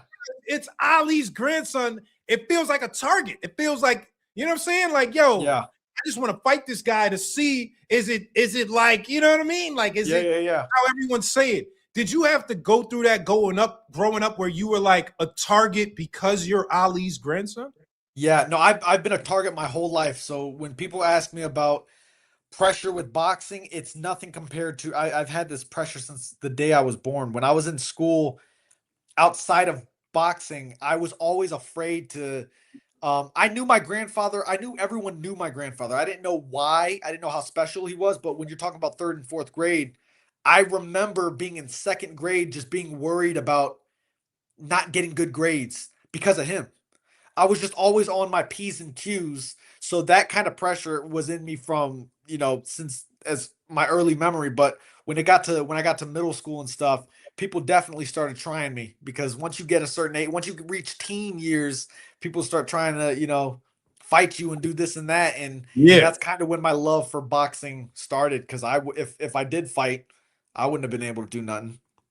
All right. Did you ever have a fight where you was like, you know what I mean? Like, damn, I got my ass whooped, or was it ever like you got the best of them? Like you got the best of them and you was like, all right, I got that DNA. I've never had a street fight. I've never had a real life street fight. All my fights, if someone, like, even when I was little, if someone wanted, like, to hit me, we threw on boxing gloves. That's always what would happen. I've never been in a street fight, and definitely can't do that now. Yeah, definitely not now. Definitely Yeah, not now. that's over. Yeah, they saying in the chat, did somebody Biagio Ali Walsh? That's my brother. That's your brother. They asking, Yeah. do you like, are y'all cool? Do you know him? They saying, are you course. cool? He's an MMA fighter. I never heard of him. This is my first time. But that's what they asking in the chat. No, yeah, Biagio's my brother. He's an MMA fighter. He's with the PFL, which is another organization in MMA, in the sport of MMA. And yeah, he turned pro in MMA, I want to say like 2 years ago. Yeah, I think like 2 years ago. And y'all cool? My Y'all family's close? very tight. All of us are very tight. Everyone in my family is close. Okay. All right. Yo, well, Nico, let me get some opinions on these fights that happened this weekend, man. Please, let's talk about it. We just had some David Benavidez, man. Oh my God. I can't even, I mean, when you say his name, I get chills. Bro, he's a scary dude. Yo, he is. He's like, I put this on Twitter. I said, if I was about to get jumped on the street and I could like pick one guy to help me, it's David Benavidez. Like he's the guy. They need to add David Benavidez into Mortal Kombat, because he's like that. He is actually like that. He's a scary individual. So my God. How did you feel about the fight last night? Like, did you, obviously it was a great performance, but how did you feel like watching him? I didn't think he would stop him. I didn't think he would knock him out. I'm kicking myself in the head, because every time he's in Vegas in training camp, normally I come through to the gym and they allow me to watch him spar, and I just talk to him and I pick his brain, because I love picking his brain. And I met David before I turned pro. Him and his family and his team are the nicest people in the world. So he deserves every bit of success that's coming to him, because he works for it. But I just didn't think, because Zurdo Ramirez, he's not an easy opponent. Yeah. David made him look easy. So if you're watching boxing for the first time and you don't know that opponent, you would be like, oh man, that opponent was easy. No, he's not. David made him look easy. So I was shocked that at what happened. Yeah. Where do you put David now in the pound for pound discussion? Has this changed where you like the way you rank him when we're talking about the elite of the elites? Of course, I always had David in my top 5 pound for pound. I think he should be. I mean, Usyk now with Bud gone, Usyk would be 1 in a way, maybe 2. I put David at 3, maybe 3-2. Obviously, Shakur has to be on the top on the pound for pound, on mine at least. Yeah. Bam is there, so that's 5, I believe. Yeah, so that's 5. That would be my top 5. But David for sure has to climb in everybody else's rankings. Forget my own. He's got to climb in the real rankings, the pound for pound, after last night, because that was not an easy feat. All right, so when we talking about the next matchup, it got to be. I'm not even talking about for Canelo. That ship is sailed. No, yeah, it's over. If I'm Canelo, I'm not fighting him either. I don't care. Get him out of here. Yeah. But what I'm saying is, the next one is Dimitri Bivol. David Benavidez, to me, is the next big fight. Nico, how do you see that one, your boxing brain? My boxing brain, on what happened last night, is that he could potentially stop Bivol. I mean, everyone uses, and I hate to do this, but everyone uses the comparison of fighter A fought fighter B. How would fighter B do with fighter C? Like, that doesn't work because styles make fights. Bivol and Zerto went 12 rounds together. David stopped, I mean, technically knocked out Zerto. So, logic would say that he could do the same to Bivol, but that's not true because styles make fights. But my boxing brain is telling me that David could be the first person to stop Bivol. He's Yeah, a weird dude to fight. David's a David, weird dude to fight. I tweeted why last you night say that, Nico? because fighting him, you got to feel like you're getting jumped. You're getting hit. You're getting hit 10 times in a matter of 2 seconds by a Yeah, dude that weighs 200 pounds. It's not yeah. normal. He's a special individual. I mean, it's crazy. Would you? I don't know. Did you see Inoue's performance? Inoue fought as Yes. well. Nakatani. Yes. What'd you think about that one? Inoue is one of my favorite fighters. In my personal top three, Inoue is in my top three. That one was a chess match type fight. It wasn't nowhere near the excitement of David's fight. Even Munguia, that was another fight. He looked phenomenal. Yeah, But yeah, he those did. fights last night, all the fights last night were amazing. But Every single one on that card was crazy. everyone, they just hit a 10 for 10. And but in a way, it was a chess match fight. I assumed it would go that way where they're both just extremely smart fighters and it was a chess match. It wasn't as exciting, but for boxing purists, I'm sure they loved it. Well, I saw recently they were saying Turkey Al-Sheikh wants to make a fight with Inoue and Bam Rodriguez. Yeah. How do you see that one? You just said both of those guys in your top 5. How you see that one going? I have no clue. That's a fight that if something like that happens, that would be incredible. That's a fight where I really don't believe someone's getting stopped. I don't believe someone's getting knocked out. Those guys are the top in the sport. So I have no idea who would win that fight. You would have to do like a deep dive. I watched all their fights. Mainly Inoue. I've seen every single one of Inoue's fights, but you would have to do a deep dive because they're both just, I mean, slick. Yeah, I agree with you on that. Well, what's up with your fights, man? What we got coming up, man? I'm supposed to be fighting in June next month. So I've been training, getting ready. I'm training with Bomac and B&B the squad now. So hold on, you with Bomac now? You with Bomac? Oh yeah. Yeah, no, ever since I saw you in Dubai. As soon as I got back home from Dubai, I've been training with Bomac since then. So I've just been Okay. I've been just getting accustomed to the training. So it's been 5 months that I've been with him now. So I feel just like I feel at home now. Nico, how vastly different is that than the training that you were getting? Like, because I always wonder that, like when you switch trainers, you go to somebody else, like how much that impacts you, or how do you feel? Like, what do you feel like are the differences in training with Bomac versus who you were with? I mean, Bomac's brain is very smart with boxing and everybody's brain. So you got Bomac, you got Coach Red, you got Saul, and you got Bernie the Boxer. All those guys, their brains work together and they're all smart with boxing. They're like boxing encyclopedias. So when I work with them, it's not just like I'm working out. It's not like I'm getting in shape. Getting in shape is easy. You could tell anybody, put someone on a treadmill for 30 minutes, they'll get in shape eventually. But with these guys, it's like it's working my brain. It's like you're learning. It feels like you're in school. That's what I've compared it to before. It feels like I'm in, because I went to college and high school and all that. So it feels like I'm back in school with these guys. Damn. Yeah, okay. Yo, lastly, man, you got the Palestine shirt on, bro. That's another statement right there. You know what I'm saying, that you making. Yes, sir. Do you feel like that's something important for you to have to stand on as well? Of course. Anything at all that I believe in, even if it's wrong. Even if my belief is wrong, if I believe Popeyes is better than KFC, and you're a KFC guy, I'm going to say that Popeyes is better than KFC. I'm going to always speak my truth. I'm going to always speak my piece. And of course, when it comes to something as serious as, the wars that are going on and just like the hate that's being spread in the world, I'm going to always stick up for my people, Palestine, all the Muslims around the world, but all the believers around the world.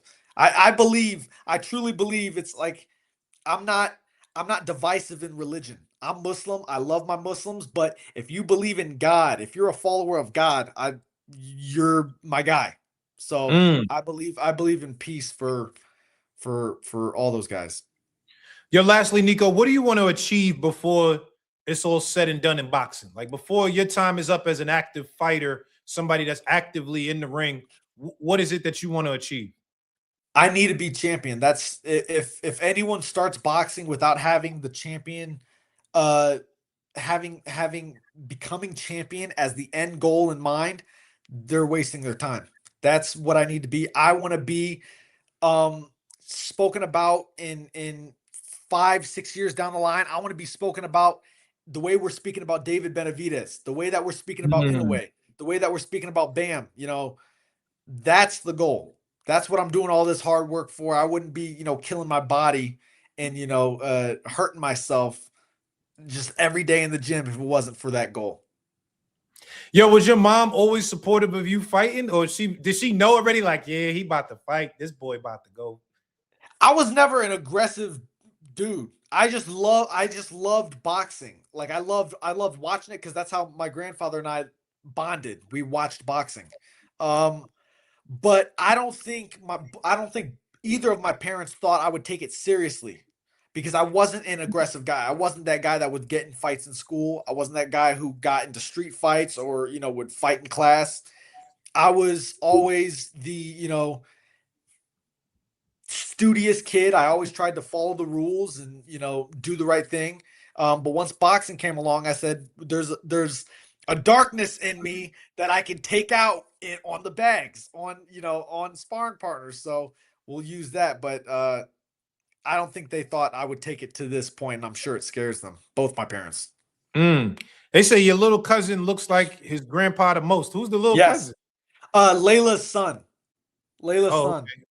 He looks just like him. Just like him. What's his name? Curtis Jr. Curtis. He's because Layla married Curtis, who was a former football player. So they just got, athletic genes all throughout their family. Yeah, I'm looking on Google right now. Yeah, he do kind of. Yeah, he do kind of got.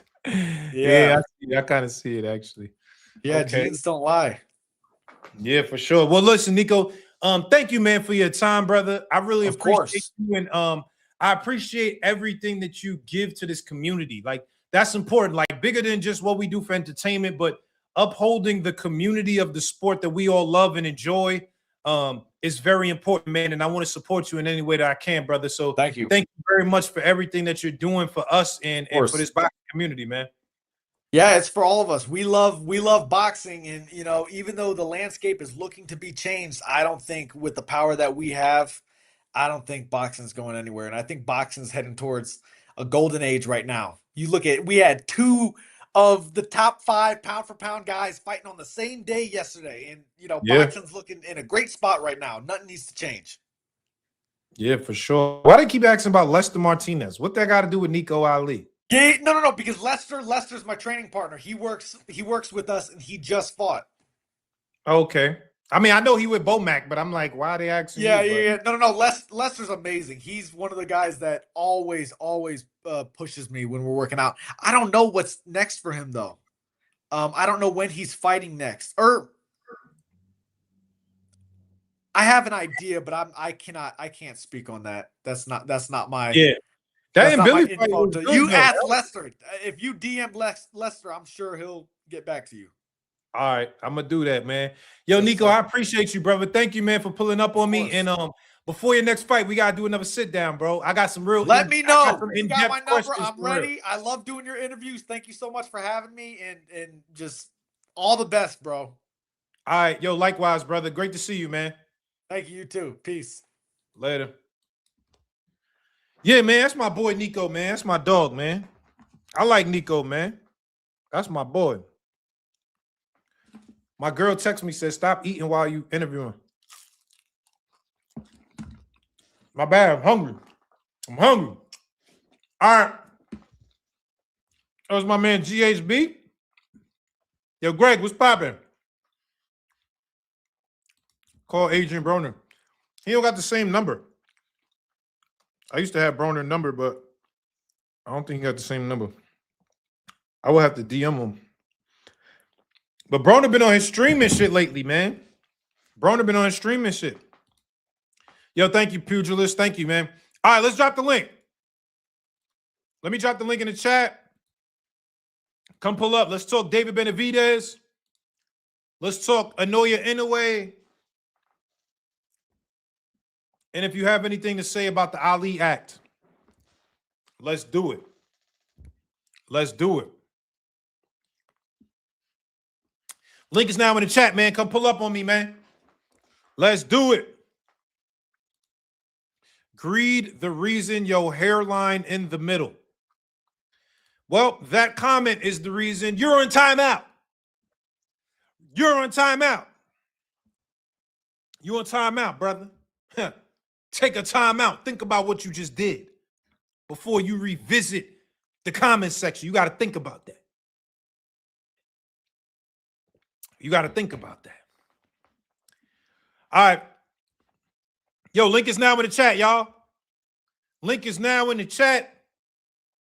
I just want to hear your thoughts. Dimitri Bivol.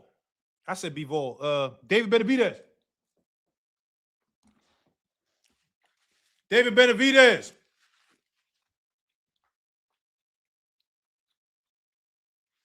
Yo, Benavidez, man. That boy different. I want to hear your thoughts before we get up out of here. My bad, I'm eating, yo. I ain't eat all day. My bad. I'm nigga hungry. My fault, y'all. I'm like eating during the goddamn. All right. Yo, let's go. I'm just going in order today. Let's get some opinions. I want to hear everybody's opinion, man. Let me get B the Sly One. B the Sly One. My London brethren. Wagwan. Come on, what you saying, Nigel, my guy, man? What's good? Yo, what's up, man? How you living, brother? And you know what it is, man? Just enjoying life, man. Boy, enjoying the box on the weekend. Crazy. Man, they said I don't give out wrenches. I don't really know how to do the somebody did it for me last time. I got to figure out how to do it. I got to do the wrench game. Yo, Sly, one, talk to me, man. Before we get to anybody else, the man of the weekend is David Benavidez. Come on, man. Talk to me, Sly One. Listen, he is top 5. There's no doubt. This is what I was going to say. You know what? You see what you said about the Canelo thing earlier? It's right. I don't blame Canelo if he ducks him, because I'll be real to you. I always knew that I felt like the closer that I felt like Benavidez probably beats him. It's getting closer, but then they got to a point to question, can Benavidez knock out Canelo? And I found out that answer yesterday. So would I want to see it? Yeah, but I get why Canelo's saying nah, because you have to look. If you look at it from his perspective, he's like, I've grinded all these years and something, whatever it is, made myself comfortable or something. And what you think I'm going to be like? How all the other Mexicans are like before, where we pass over the torch? I'm not going to get knocked out like Julio Cesar Chavez or the passover. I'm not doing that. That's not going to be me. I'm not going to be highlight reel in today's social media. That's not going to be me having to play it. And you have to remember, like, he said something years ago, like when he lost to Bivol, he had to see some counseling or something, because it was so obviously like traumatized from the way he was beaten and all that stuff. You never know what he might be feeling when he recently lost to Crawford. So you think he's going to have it, a proud guy like him is going to have it him sprawled out on the canvas after multiple beat down by light? Nah, he ain't doing that. And he goes, he don't want to lose to another Mexican. I think Canelo cool. Like when I go to Mexico, I'm him. When I walk through them streets of Guadalajara, they showing me the love. If Benavidez knocks you out, then Guadalajara is gonna be looking at you like different. Because the other thing is, and I see it, because the only people that really don't really want to see the thing is mainly the Mexican fans or something. But I get, they just don't want to see him knocked out. They already know, deep down in their heads, they already know what's going to happen. Because now it got to the point where they're saying, oh, this guy's a clout chaser. David Benavidez is not all serious. It only brings extra pounds. Now all they're trying to see is, oh, this fat boy needs to move up or something, trying to bully it. Like, they know it. That's the thing. They know what's going to happen, and they don't want to see it. So I can understand. Because when you think about the things that Canelo's done for boxing, specifically like Mexico boxing, where he even had stuff where he was doing certain bits of Mexico. I think the whole of Mexico, he was doing it where like the channels were free, so obviously they were able to watch his fight for free and all these sort of stuff. He's done a lot of big stuff, so I get it. He likes his status and stuff, and he wants to have that, maintain that respect. So I get it why he's saying that. Listen, nah, Dave Benavidez, you can go be your own star, but at the same time, that's not even the problem, because we've seen what with that performance he put on yesterday. He showed now that he's a pound for pound star. There's no questions anymore, because people I know they're gonna talk rubbish. Oh, did he sell out the whole whatever this thing? But after that performance and that, it's gonna keep selling out. That's it. That was brutal. Yeah. He smashed him up or something. Combination after combination, right hand or something. Like Zerda just couldn't keep up with him. Like it was like, and the problem with someone like a Zerda or something, you might come in big, but I feel like when you know that you have like an uphill battle, you want to come in with the best shape possible. Because I saw his shape. I was just like, listen, you're not Benavidez. You're going to be getting cooked. Like, I know you're going to be able to. There's like, they're pretty familiar with them sparring. They understand certain shots and stuff. But I just like, this is a different David Benavidez. And for me, I expected him to win by unanimous decision. I didn't think he was going to brutally drop him in the fourth, finish him in the sixth or something. Because he did kind of quit, but I get why he quit. Like, his eye was messed up. He thought, nah, I'm not going to lose my eyesight over this. I don't even consider that quitting. No. That was like, even if you try to go, you're going to lose. Like, there's nothing you could do. It's over. Yeah. And the thing was, he didn't also listen to his coach. I felt like also, Zerda Ramirez's pride got in the better of him, because the coaches, when he got dropped, they told him, stop fighting this guy or something, this L match. But you can see the panic in their corners. He was telling like, listen, stop. But you have to remember, Cinco de Mayo, he's not trying to look like he's some sort of coward backing up or something. And he obviously sees himself as a bigger man, because physically he is taller, your size, and the weight. So obviously it must have been annoying or something. And obviously he probably had more of the one-hit power, but eventually Benavidez was just not having it, because it's not like it was, oh, we're going to go blow for blow. No, he's blocking the way, he's squared up, and the way he's just blocking, it was like, whoosh, whoosh, whoosh. I'm thinking, nah. Like, after, like, from that performance, he's top 5 pound for pound. No one's questioning that. Like, there's no questions. And he probably beats Bivol. Another reason why I say that now, I can't try Bivol, different, but I believe with his back surgery and stuff, I don't think Bivol is in his prime. That's why I'm saying that David Benavidez will now beat Dimitri Bivol. I'm quite sure that. Okay. Well, listen, let's get to Inoue real quick. I got a lot of people in the queue. Think about Inoue. Yeah, go for it.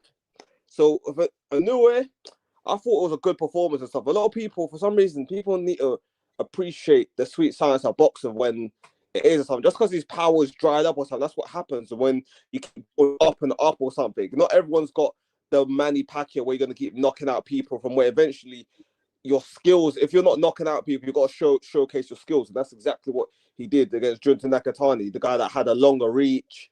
That wasn't as easy as well with the backhand left. And it was quite tough, you know, where it wasn't super tough, but there was a point where Inoue was obviously being dominant. He's doing these things, he's picking his shots, he's doing all the right stuff.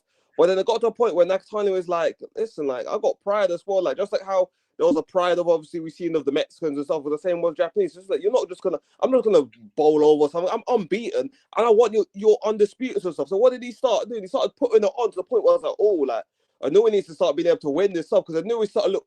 It was the first time I've seen, and that's how I know, I don't think he's in his prime as well either, but I was seeing Inoue tire. I was seeing him tire and stuff, and I was like, okay, but he found a second window, because he was just, the one thing I knew, he's a fighter. That's why I like, there's a reason why they call both Benavidez and him the monsters, because they got that fighting mentality. Once you could drop them or certain stuff, they're going to come at fighting. They don't play those games or something. They're going to turn that heat up and be like, right, cool. Let's go blow for blow. Let's do what we got to do. And in the end, I knew, obviously, he cancelled it out. He did what he had to do and was able to, well, obviously, like, cement himself. He cemented himself on boxing. Okay. Well, listen, yo, Slab, I appreciate you pulling up as always, brother. Thank you, man. No, appreciate it, man. Always nudge, man. Keep doing your thing, man. Appreciate it. All right. Likewise. Yo, let me get a BLD season. I'm gonna try to go online, y'all, and I gotta make it a little more concise, because there's mad people in the chat. I want everybody to get their shit off. BLD season, what's popping? Yo. I can't hear nothing. Yo, you hear me? What up? Yo, you hear me? Yo, you hear me? I ain't even gonna be on here long, but I appreciate it though. Yo, I Caesar, you can't hear hear me? nothing though. Can't hear me? Yo, log out, come back in.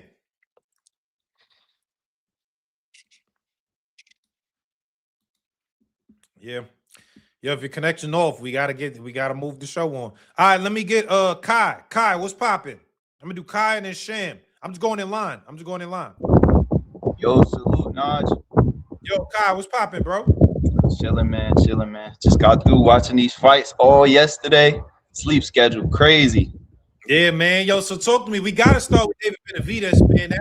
Come on, he looking crazy. Talk to me. Monstro. Yeah. He really letting them things go. And hey, he was. I expected that, honestly, man. Like, I was not high on Zerto. Once I seen them Billiam Smith highlights, his fight with Christian Billiam Smith. I was like, he cooked, bro. He too slow. He molasses. And yeah, I expected it not to reach the championship rounds, but he did that John super early. Broke his eye. So that was it. Where do you think this puts him in terms of, like, the top fighters pound for pound? Where you ranking him now?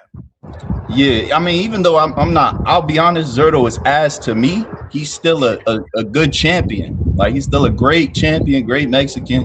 Nigga's 48-2. He only lost to Bebo and Benny. So I think this puts Benavidez at 5 pound for pound, right after Usyk, Inoue, Bam, and Shakur. So, okay, so you still got Bam and Shakur over him, though. Yeah.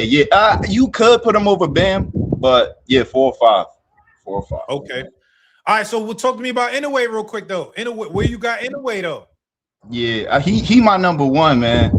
You can't fight 4 times in 1 year and not have that, that supremacy tag. Like, he the one. He the guy at 22. He been coming up since 108. Nigga had his first title fight in like his 7th fight. So, bro, Inoue is him, bro. And yeah, he not stopping these dudes like Beat Sly once said as much. And I'm concerned with him going up to featherweight.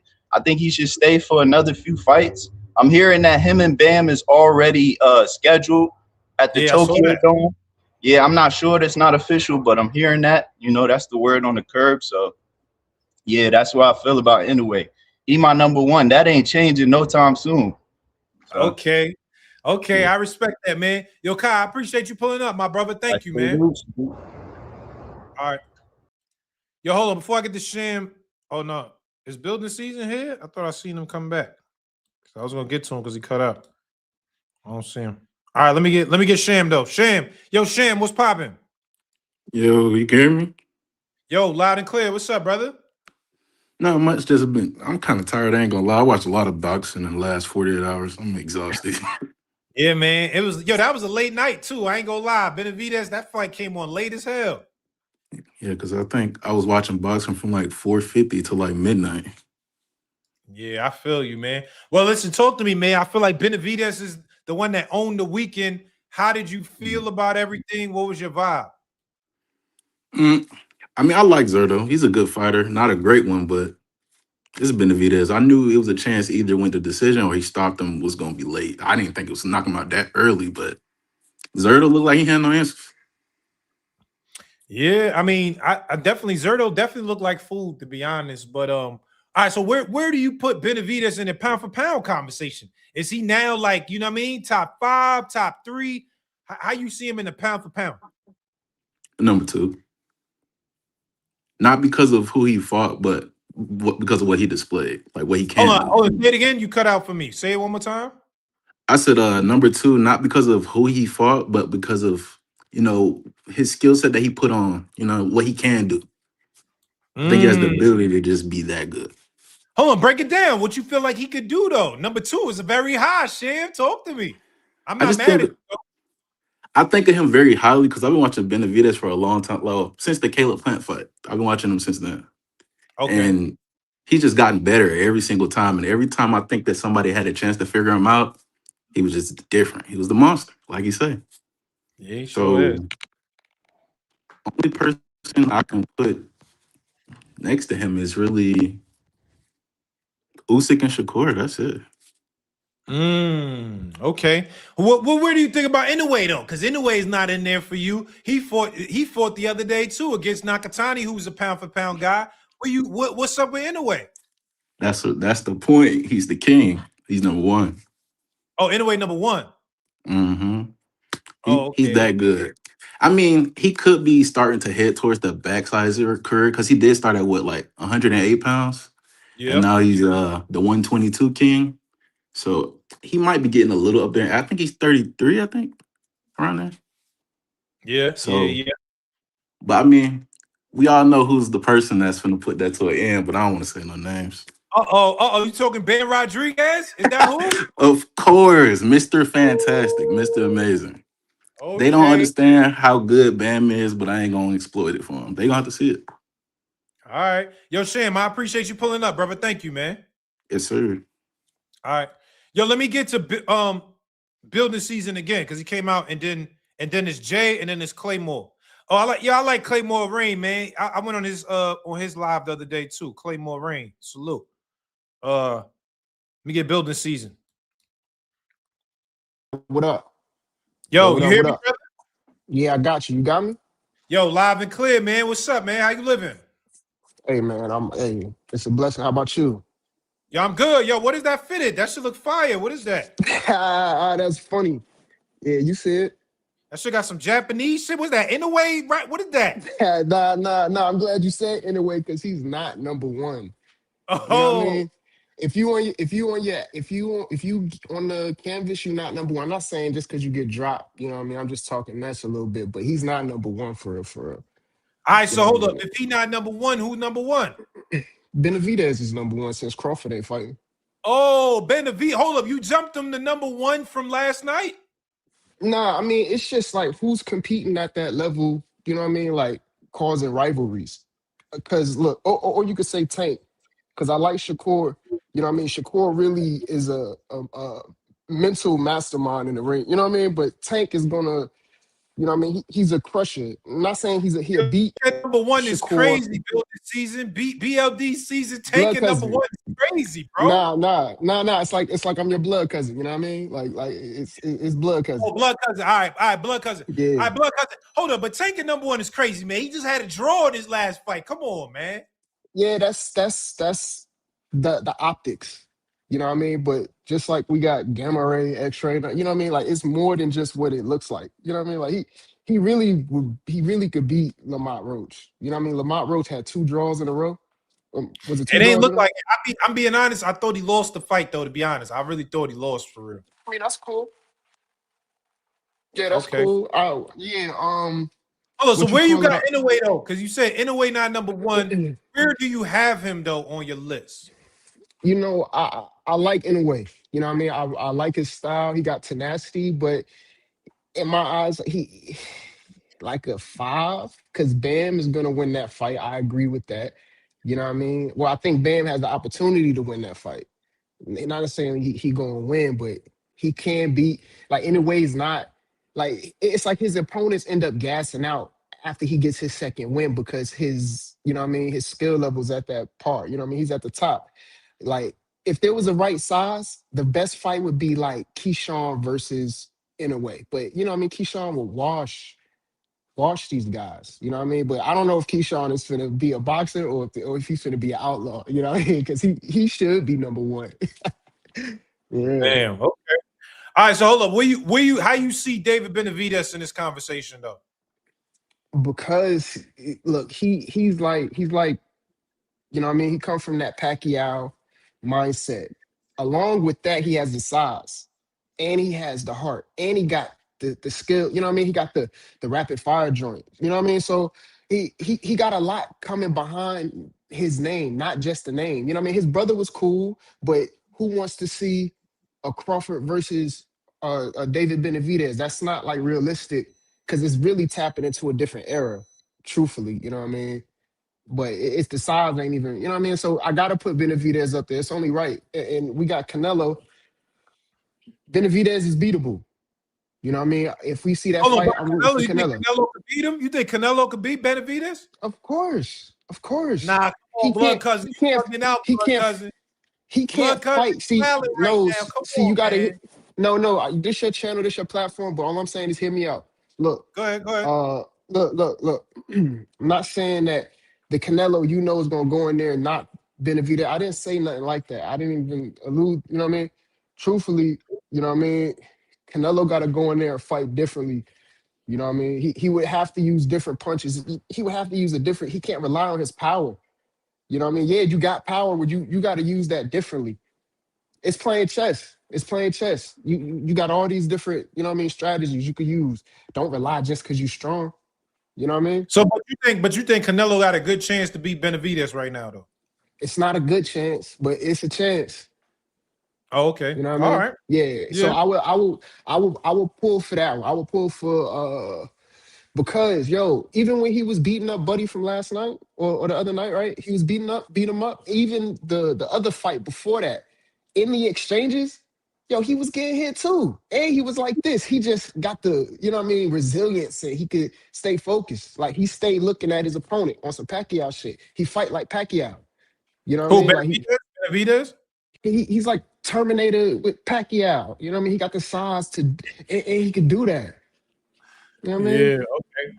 All right, yo, blood cousin. I appreciate you pulling up, my brother. Thank you, man. Yeah, be easy. All right. Later. Yeah, I ain't gonna lie. Canelo's not beating Benavidez, bro. Canelo will get his ass whooped right now. And I love Canelo. I like Canelo. Canelo be having me feeling like Mexican when he fight, but Benavidez will whoop his ass, bro. I ain't gonna lie. All right, let me get Jay and then Claymore. Jay, what's popping? What's up, sir? How you doing? Yo, I'm good, brother. How are you, man? I'm all right. I'm all right. Man, talk to me, man. The man of the weekend, David Benavidez, owned the whole weekend. Yeah, yo, he did a great job, man. He surprised me a little bit. I didn't think he would stop Ramirez. I had him going the distance. Ramirez pretty tough, and he Yeah. got some skills, but he did a good job. Him being able to carry the speed, gaining that weight and everything. That was a little surprise. His brother did say it though. Jose said that he still got speed and he looked good at the weight. But he did a great job. Munguia did a good job too. I was surprised. I'm not trying to feed into any bad rumors of what people might be saying about Munguia, but he did a good job yesterday too. Yeah, Munguia looked good. Even though I never thought super highly of Resendez, even though he beat Caleb Plant, though. You know what I mean? Yeah. I thought Resendez was crazy like that, but Munguia did look good. I will say that. I agree. But yeah. Well, where did you put David Benavidez in your pound for pound list? Now that everything has happened, we talking pound for pound now. Where is he amongst your tops? I would excuse me, I would have to list him maybe one or two. At least top three. And the top three will be Inoue, Usyk, and Benavidez. They kind of So interchangeable. you got him over Shakur and Bam Rodriguez. And that hurts me to say. Like, I low-key got Shakur like number 2 as well. But Inoue, I guess with his activity, he kind of is like pushing for a higher ranking. It's hard to do the pound for pound list because some of these guys are smaller, some is heavyweight. It's not like they ever gonna see each other, But it's something is a part of the game. You know what I mean? But I guess as history is always being created. So as Shakur keep going, and depending on what his next fight be, what he accomplish, he'll be right up there too. It's always going to change. All right, what you think about Inoue? He fought too, man. What you thought about Inoue's performance? He did a good job. I predicted it'll go to decision because Nakatani is skilled and he got the length and everything. But he did good. You know what I'm saying? When we don't get the knockout, I guess we're not always as excited and stuff. But he did good. I'm looking forward to him versus Bam. I definitely like Bam in that fight. That's my guy. Oh, you got Bam over Inoue? It's hard to say. But yeah, you know what I mean. I That's do a like great fight. Bam.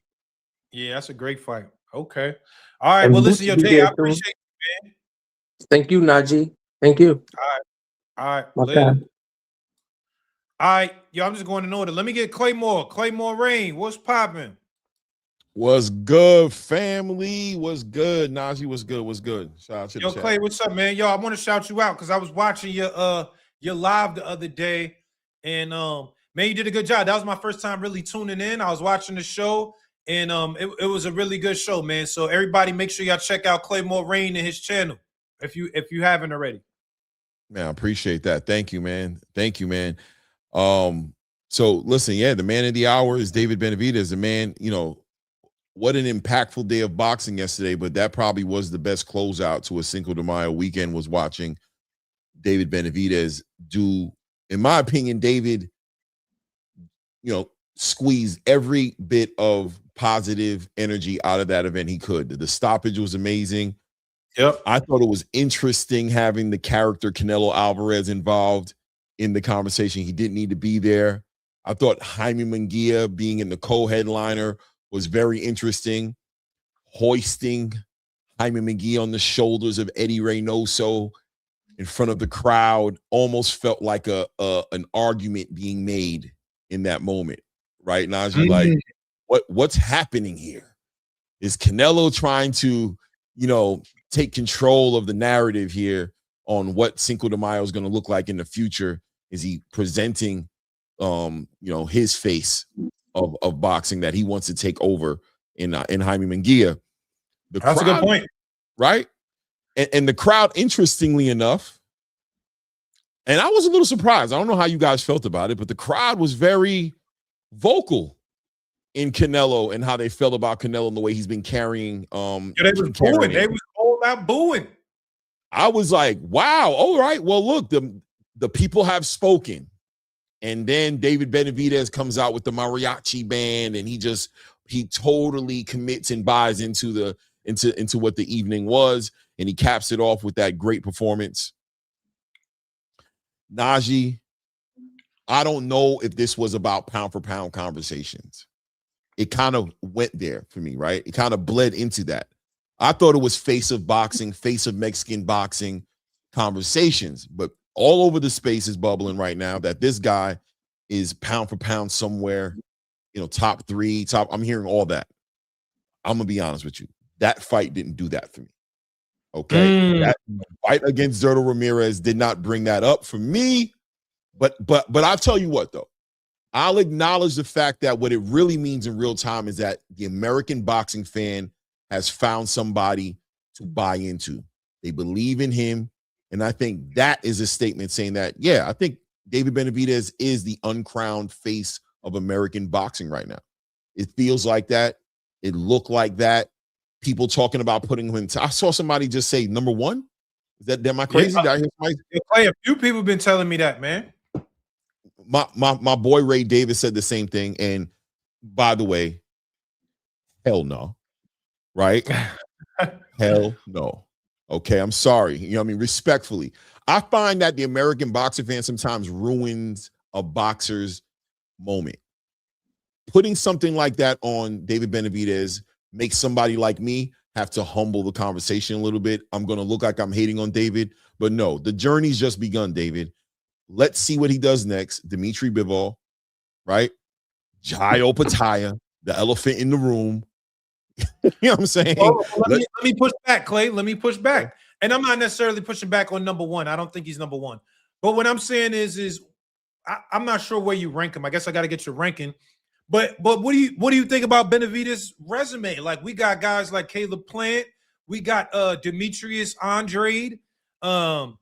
We got, you know, he's three divisions now. This is now the 3rd division that. I mean, where do you actually have this guy if we're talking about, you know, your pound for pound conversation? All right. I recognize the Ring Magazine rankings. That's what I recognize. There's a lot of different pound for pound rankings, ESPN, all these people, right? I recognize Ring Magazine. That being said, right now, Dimitri Bivol is sitting comfortably at number 5. Number 4 is Bam Rodriguez. Number 3 is Shakur Stevenson. Number 2 is interchangeable Alexander Usyk or Monster Inoue, which, by the way, I have Monster Inoue at number 1 as far as I'm concerned, but it's interchangeable, however you guys feel about it. Yep. I can't put David Benavidez over Dimitri Bivol without him fighting him. It's hard for me to do that.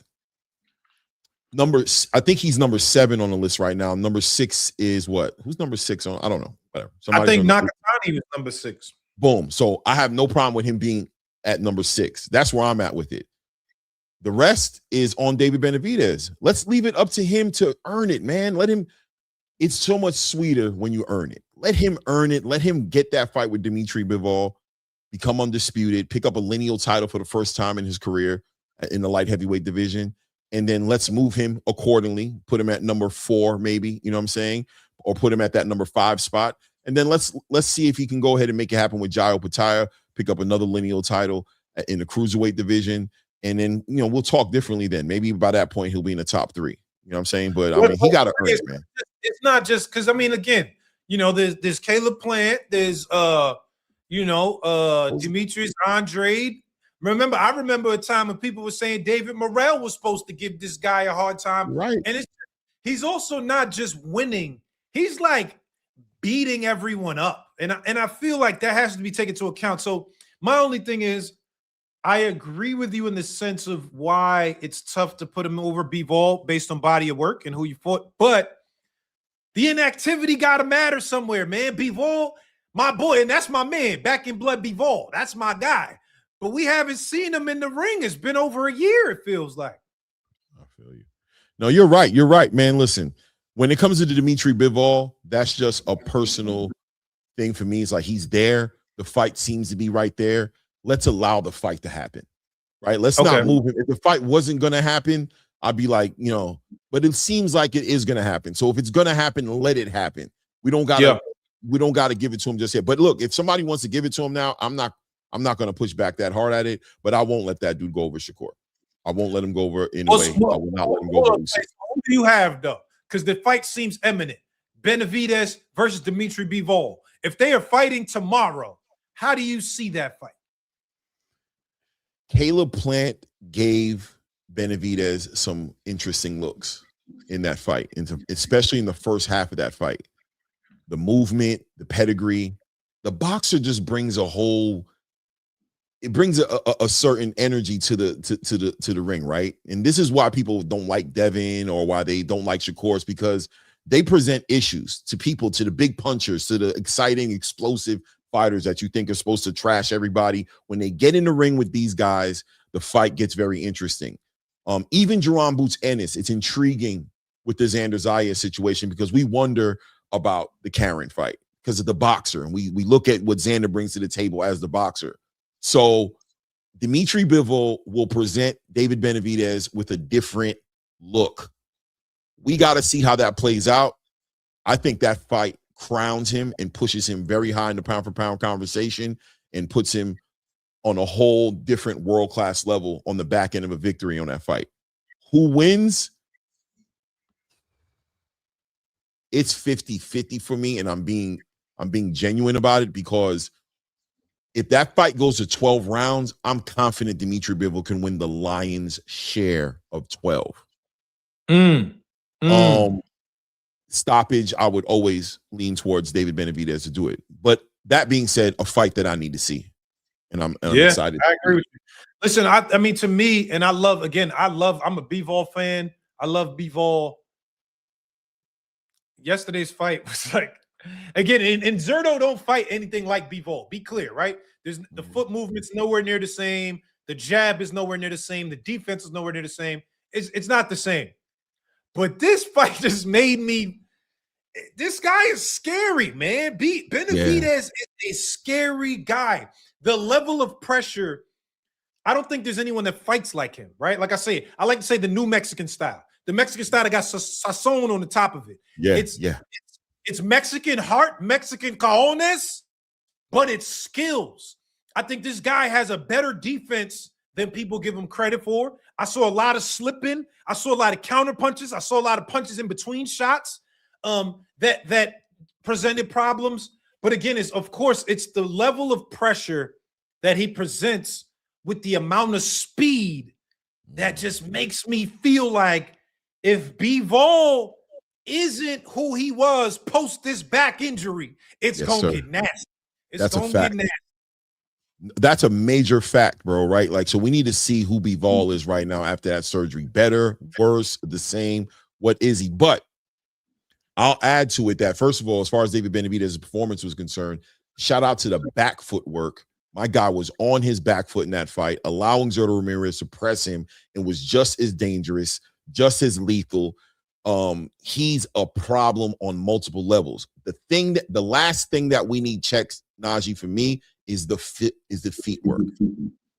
How well does the feet work? Zurdo was pressing him. How well does the feet work? Bivol's going to help us check that box, because Bivol ain't standing in front of David Benavidez to get hit with no 7-punch damn combination, bro.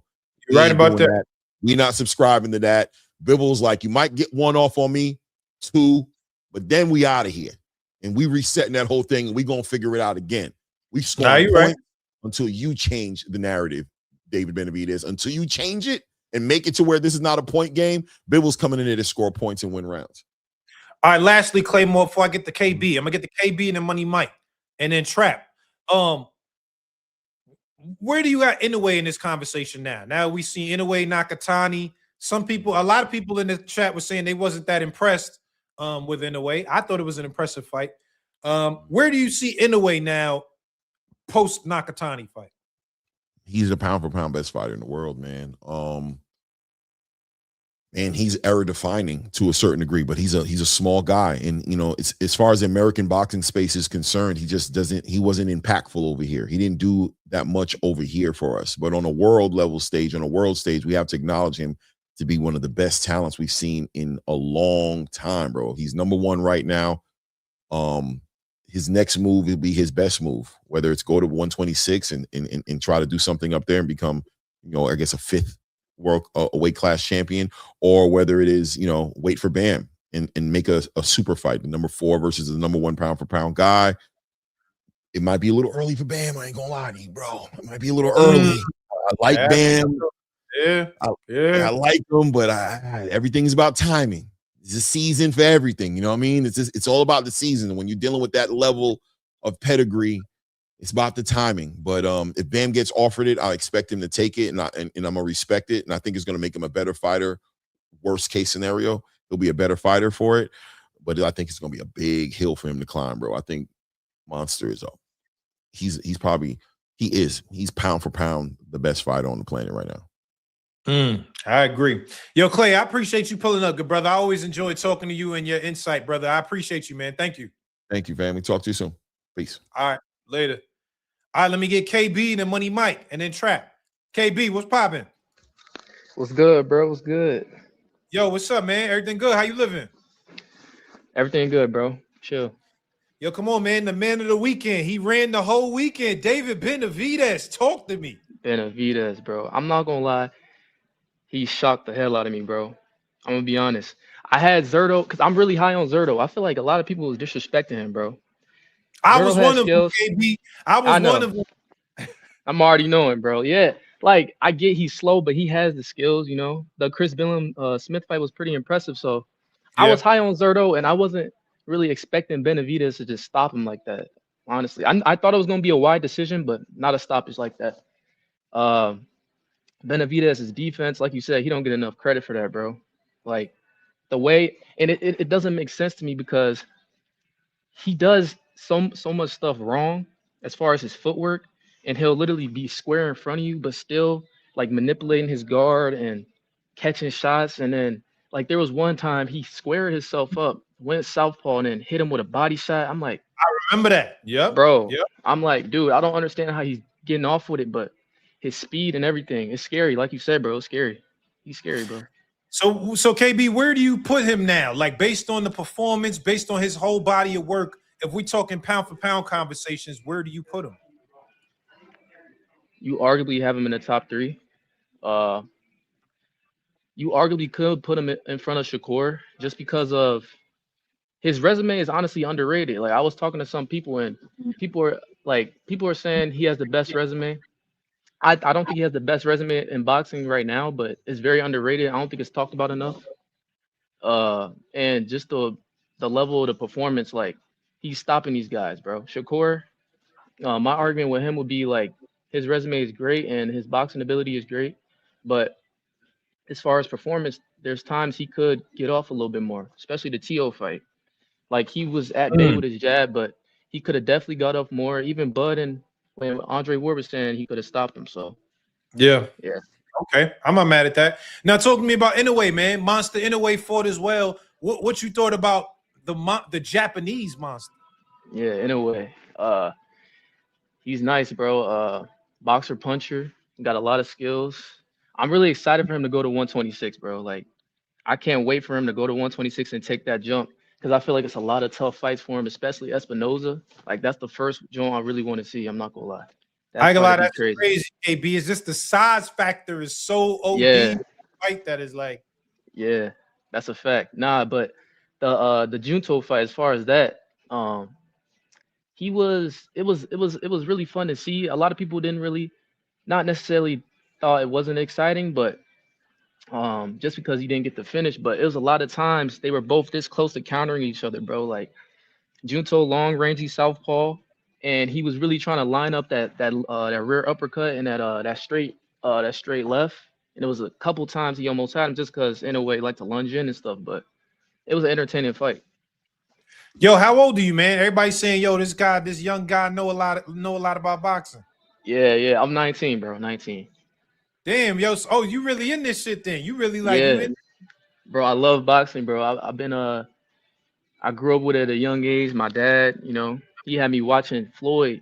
Yeah, I was watching Floyd, 5 years old, just watching him, just Okay, good dad, right analyzing. there. That's a good Yeah, dad facts, right there. facts, facts, facts. So, all Yeah. right, so tell me lastly, bro.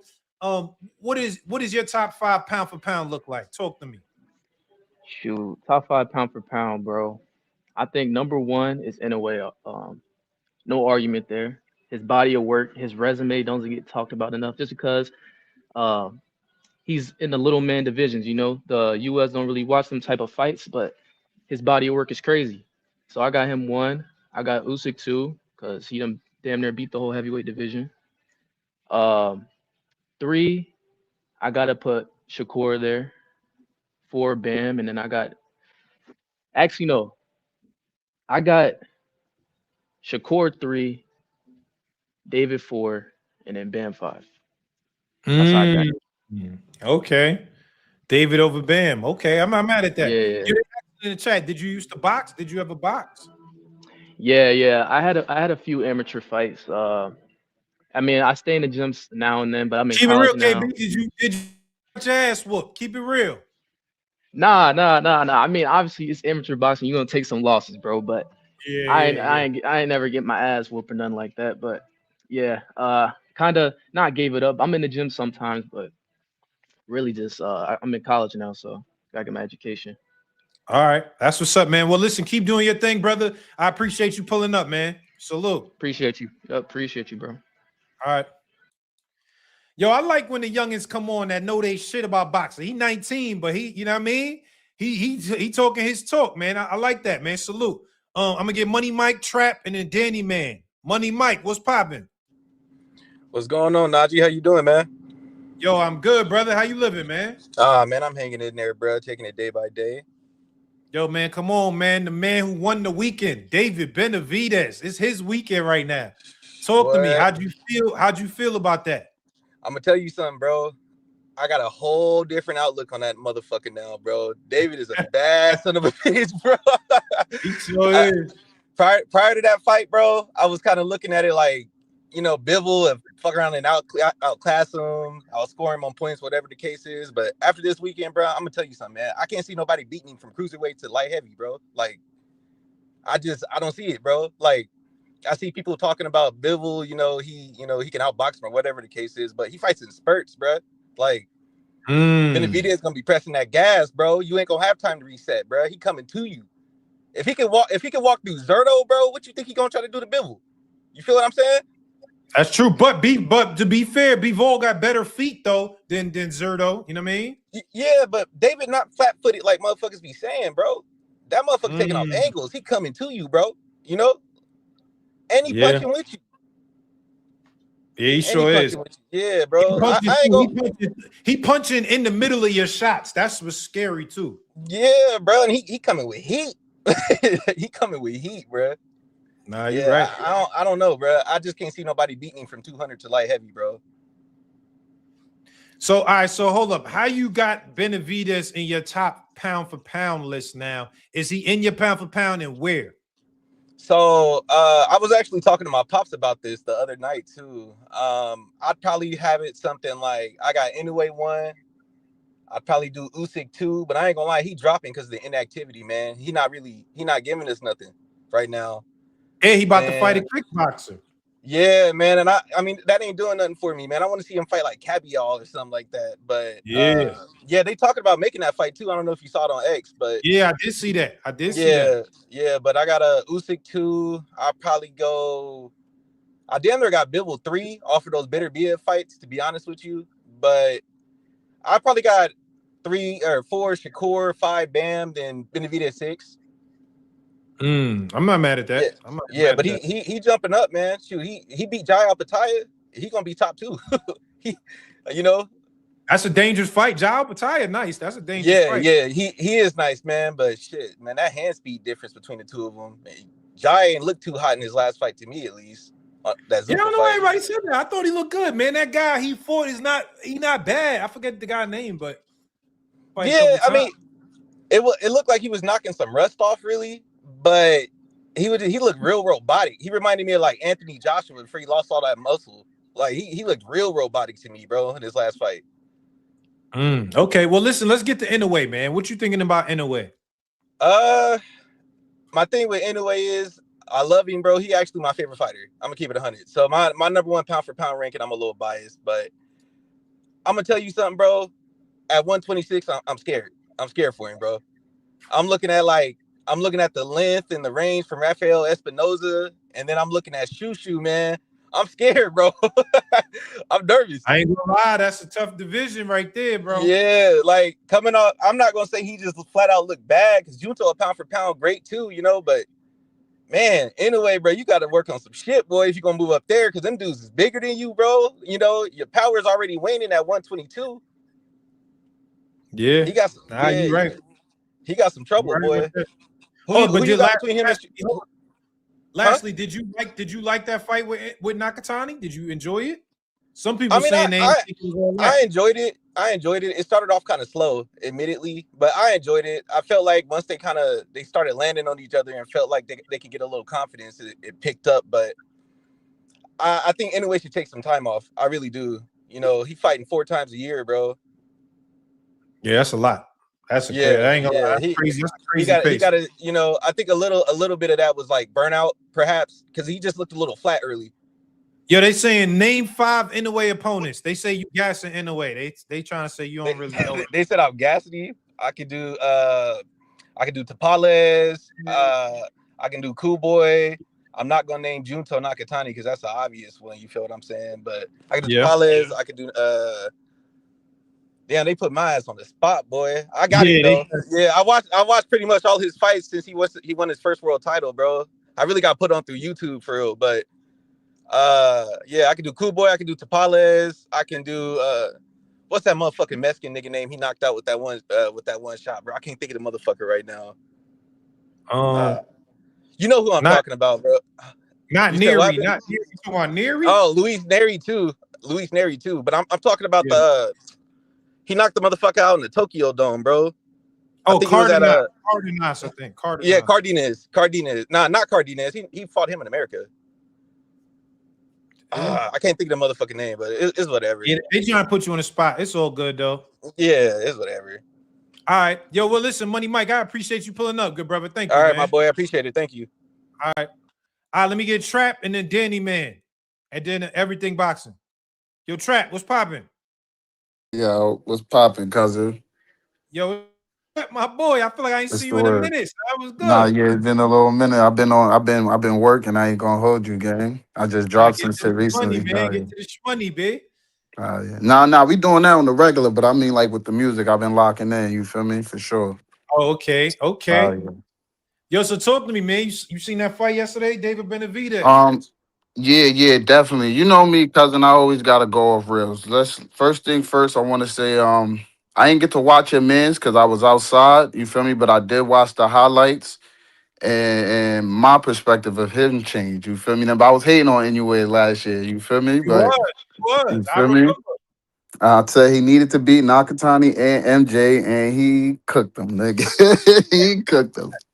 He cooked them. So So do you respect in a way more? Do you feel like he one of them guys? yeah, nah, he's definitely right now I got him at number one for pound. Keep it a buck. I mean, Yeah, I I got him agree. at number one. I got him at number one. He definitely did his thing. You feel me? I'm gonna definitely watch the full fight when the ring drop it though. I'm gonna definitely tap in. But from How the you felt? highlights I saw, he was killing. How you felt? Oh, you ain't watched it yet. You ain't watched it yet. Nah. I just saw the highlights and shit. You feel me?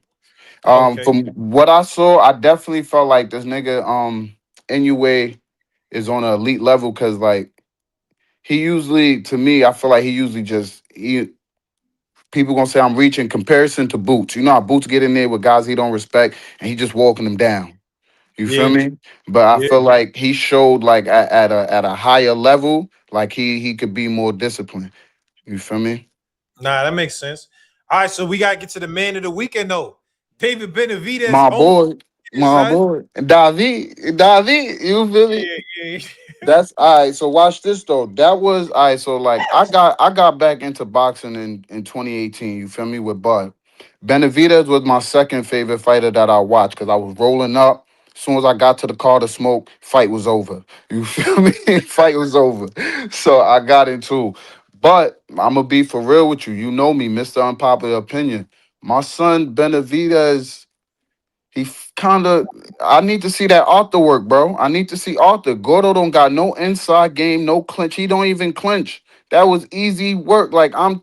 Come on, that's you. Let me tell it. That's the PBC method. Come on, I'm tired of seeing that tailor-made fights. Let me see some tough shit. And the plant shit, plant held on for dear life. And I'm surprised Kenny Bayless let that shit rock. He was supposed to stop plant. They were supposed to stop that shit. But plant kept grabbing and holding. Hold up, so you ain't really respect the work from Zerto. You kind of like, nah, Zerto not like that? Um, if I'm not mistaken, what Zerto is a what bronze Olympic, right? Yeah, I thought so. I think Yeah, so. but I watched this some shit that I learned from doing my homework and shit.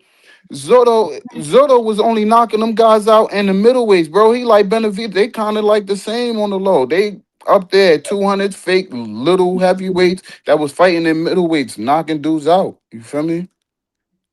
Mm. Hold up, so all right, so hold up. Where you got Benavidez in your pound for pound list though? I All know you say right, and like he got to fight Arthur, but where you got him in your pound for pound right now? come on. One, I gotta chop. Remy gonna love me for this. How niggas putting him over Dev Dollars? We just had, come on now. Dev Dollars beat Mm. Loma, a legend, a Hall of Famer. Benavidez didn't do that yet. I don't know. I mean, he beat him, but I I don't feel know. you. I feel you. But listen, my FanDuel said he beat him, nigga. All right? He beat him, nigga. He beat him. You feel All me? right. And he just beat the guy that was the number one guy after Boots dip. You feel me? Brian Norman. So you got Devin over Benavidez. Definitely. I'll say Mm. this. Right now I think got Benavidez neck to neck with Bam, but Bam be looking spectacular and he got the better opponents. Like, come on now. Dude, he got the better. Benavidez got a little resume now. Don't do Yeah, he that. do. That's my guy. I told you that's my second favorite fighter. You feel me? I'm gonna keep it a beam. But to me, like I look at Bam like he's like on some Randy Orton shit. He taking the legends out. You feel me? He packing them, bro. And it's not he packing them. Like who's the top packs like. So I got him neck to neck with Bam. So I got it like Inoue, got it Inoue. Then Usyk, you feel me? He do got to get more active. Then we got Core up there, you feel me? Core creeping up for number one soon. Like soon as you already know the vibes. And then I'm gonna put Dev Dollars. Then I'm gonna put Bam and put my son Benavidez for 6.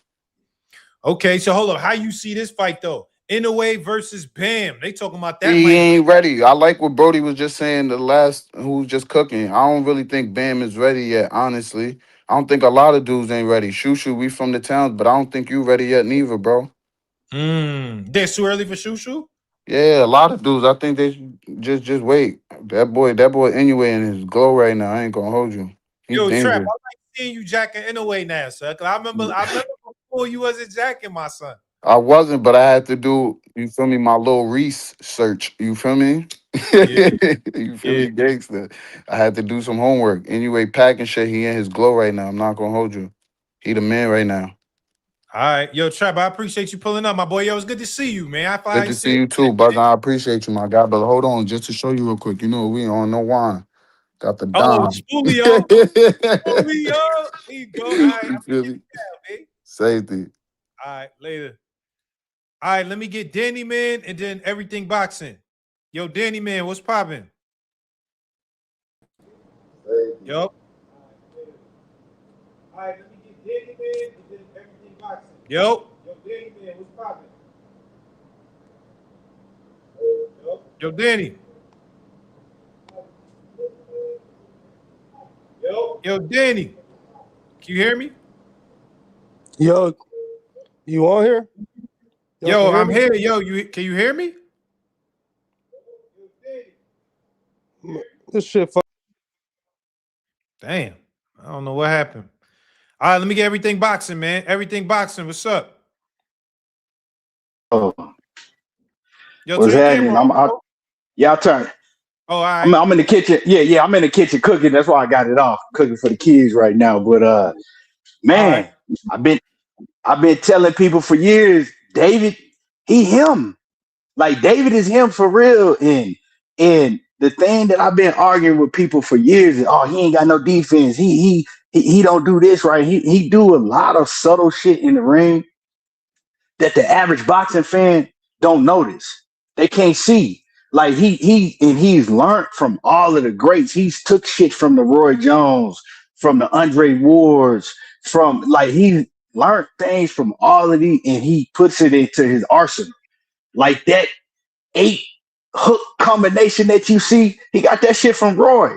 You know how Roy used to pull, Yeah. he used to pull your guard down and hit you with them hooks. He picked that up from Roy. So it's a lot of shit that he do, man. And David is that guy. He that dude.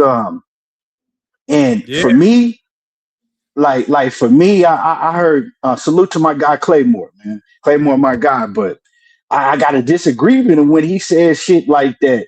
David Benavidez, he still needs to prove himself. Like prove he needs to beat Bivol to prove himself. How? Who Mm, Bivol really beat? Like, and I'm a Bivol fan for sure, right?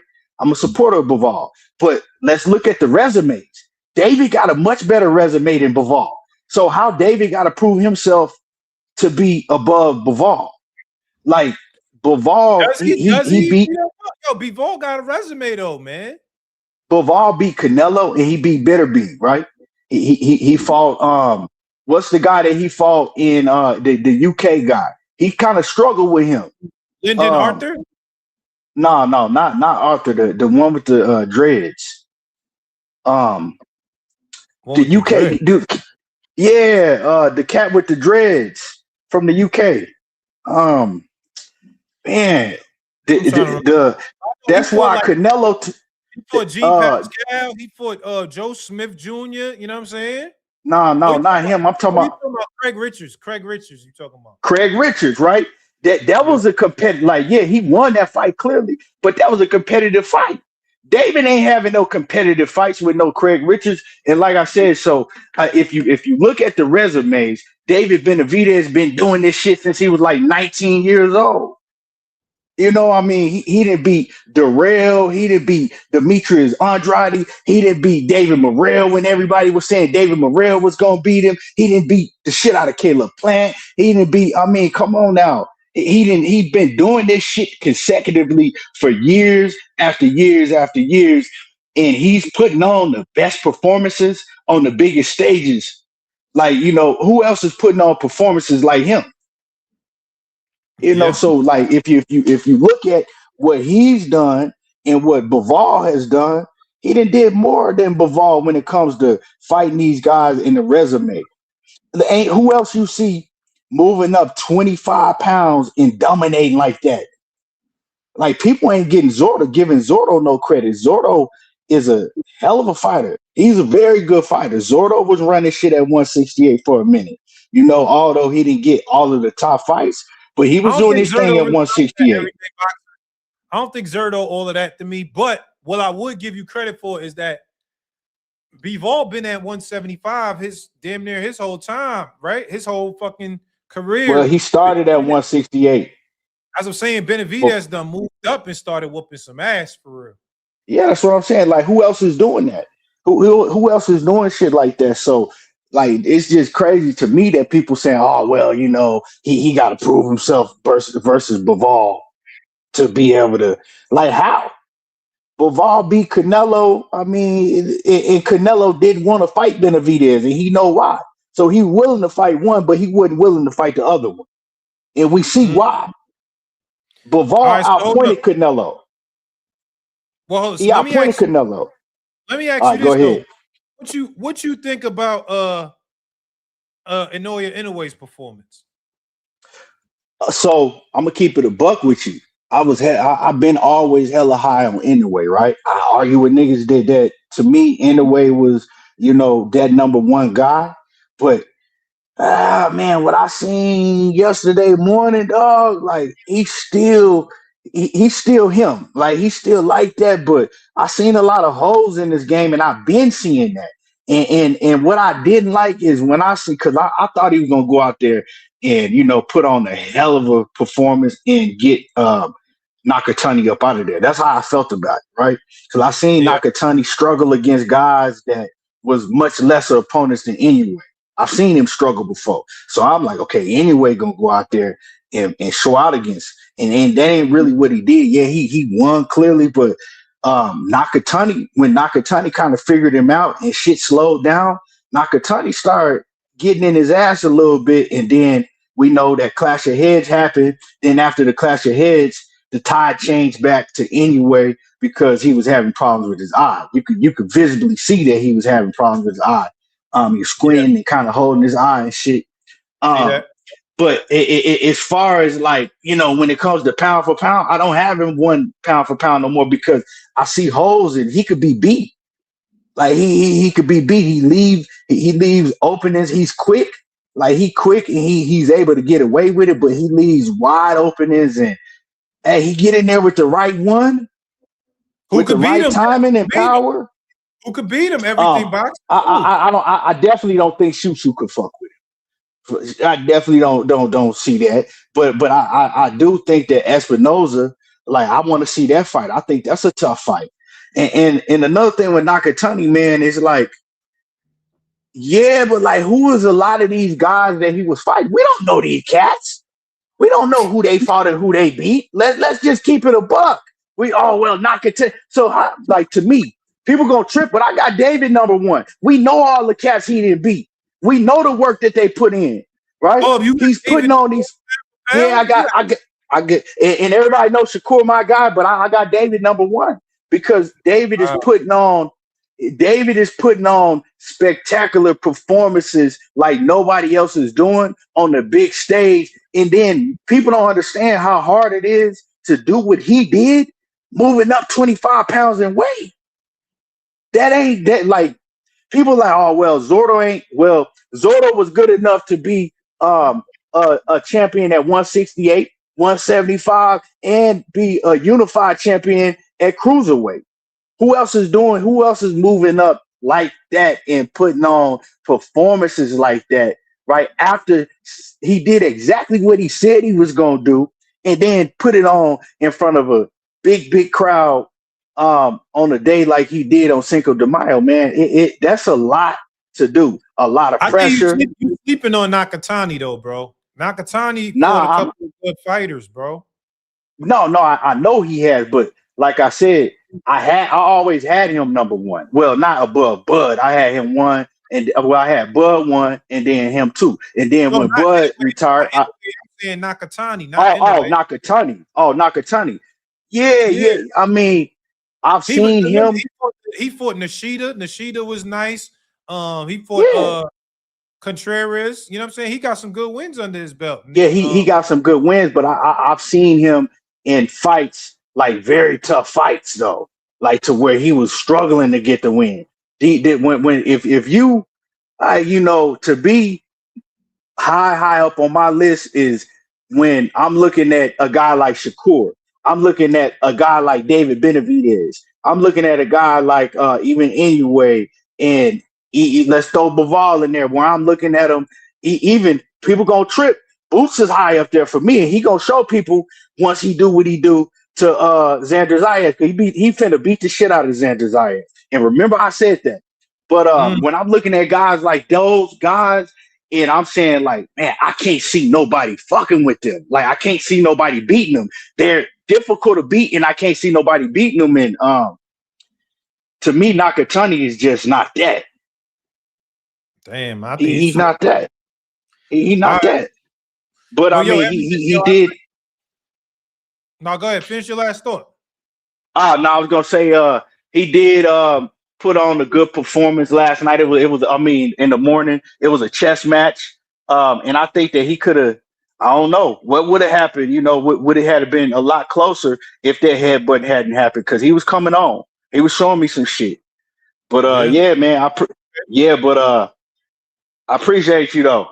Yo, thank you, bro. Appreciate you pulling up, man. All right. Yes, sir. All right. Yo, let me get Danny Man back. Danny Man, what's popping?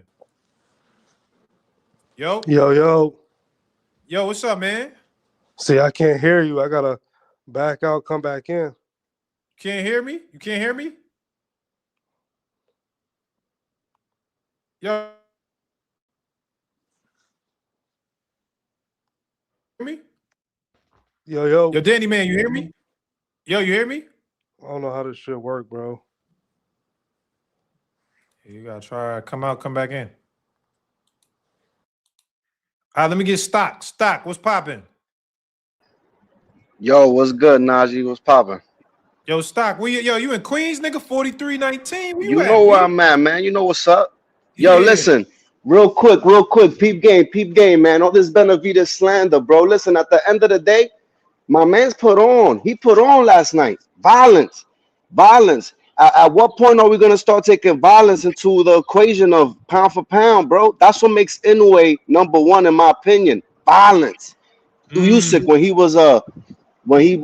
he's been a little, he hasn't been active, but at the end of the day, he washed everybody. Who's left for him to fight? Who's left for Usyk to fight? But at the end of the day, yeah, we drop him down to 2.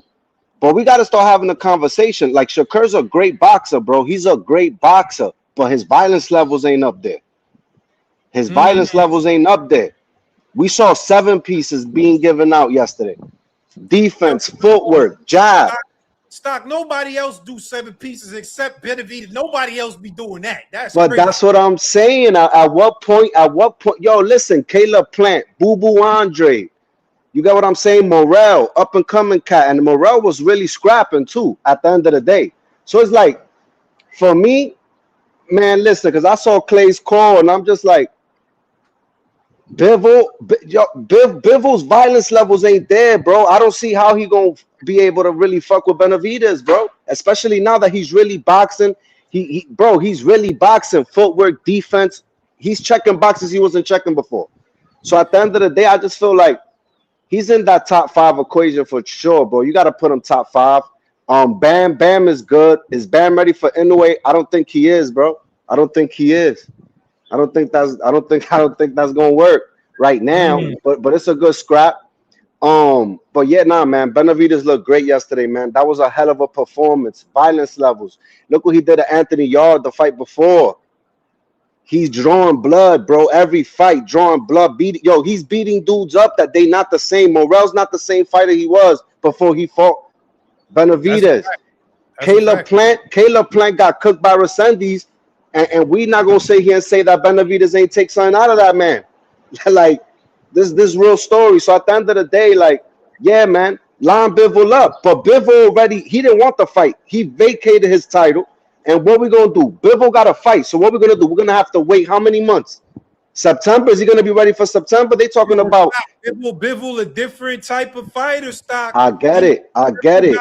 He got the footwork. He got a great jab, great defense. Bivol different though. But Najee, does Bivol want the fight though? I think so. You don't think so? I mean, he ain't shown us he want the fight.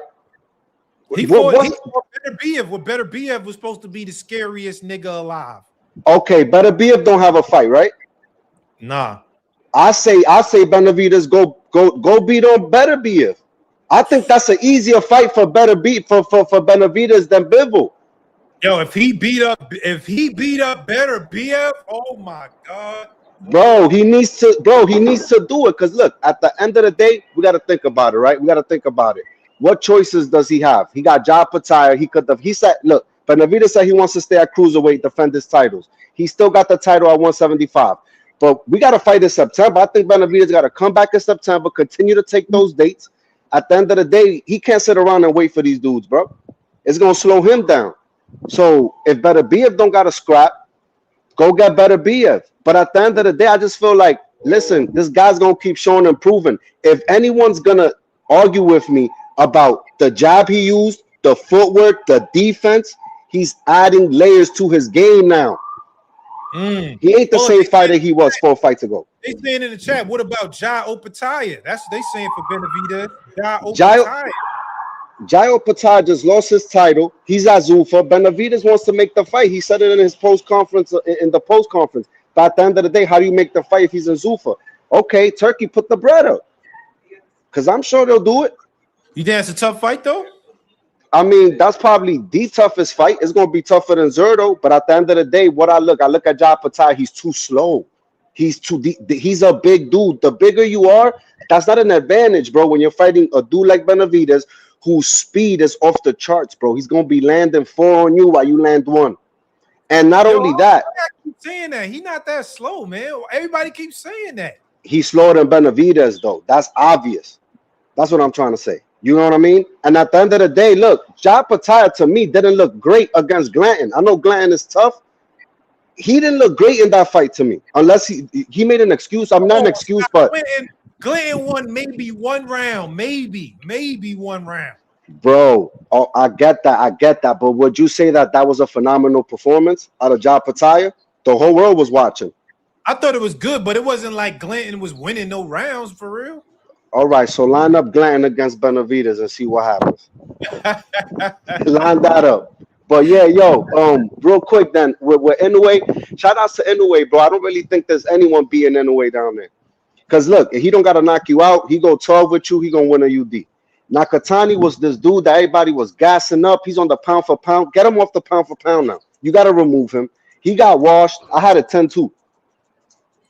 Oh, for Nakatani?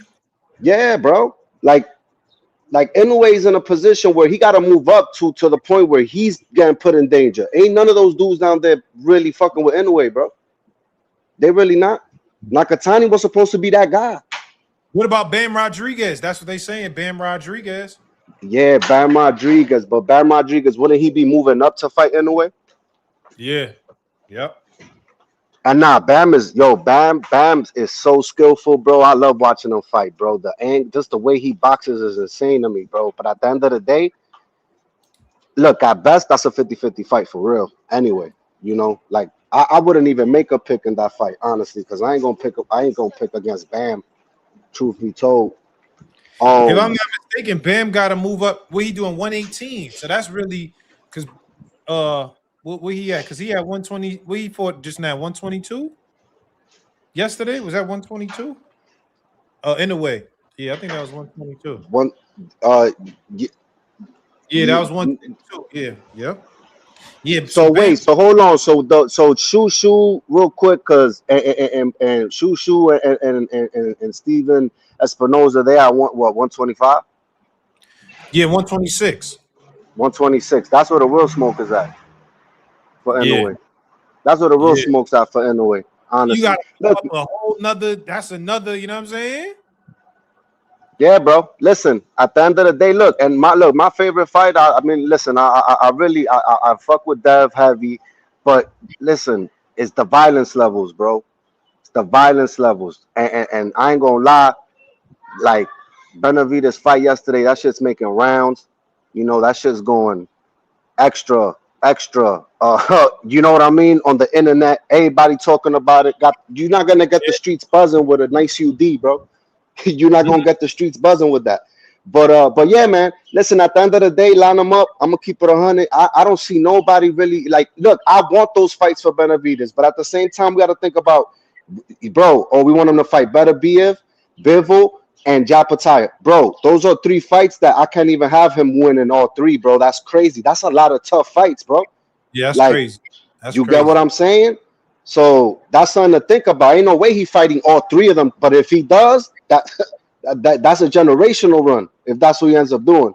But yeah, man, Najee, thank you for having me. I just had to tap in. Nah, for You sure. I feel me? appreciate you pulling up. You Stop. already. Thank you, Be easy, my guy. bro. All right, salute. All right, man. Yo, I'm about to get out of here, man. Let me watch the rest of these games. I'm gonna finish this goddamn fool. But yo, thank you for everybody tapping in.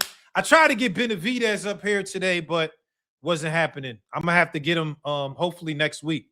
I could get Benavidez up here. But yo, I appreciate everybody tapping in, man. Dope episode of Cigar Talk. Everybody enjoy your Sunday. Have a great and productive week. I'm gonna see y'all next week every Sunday.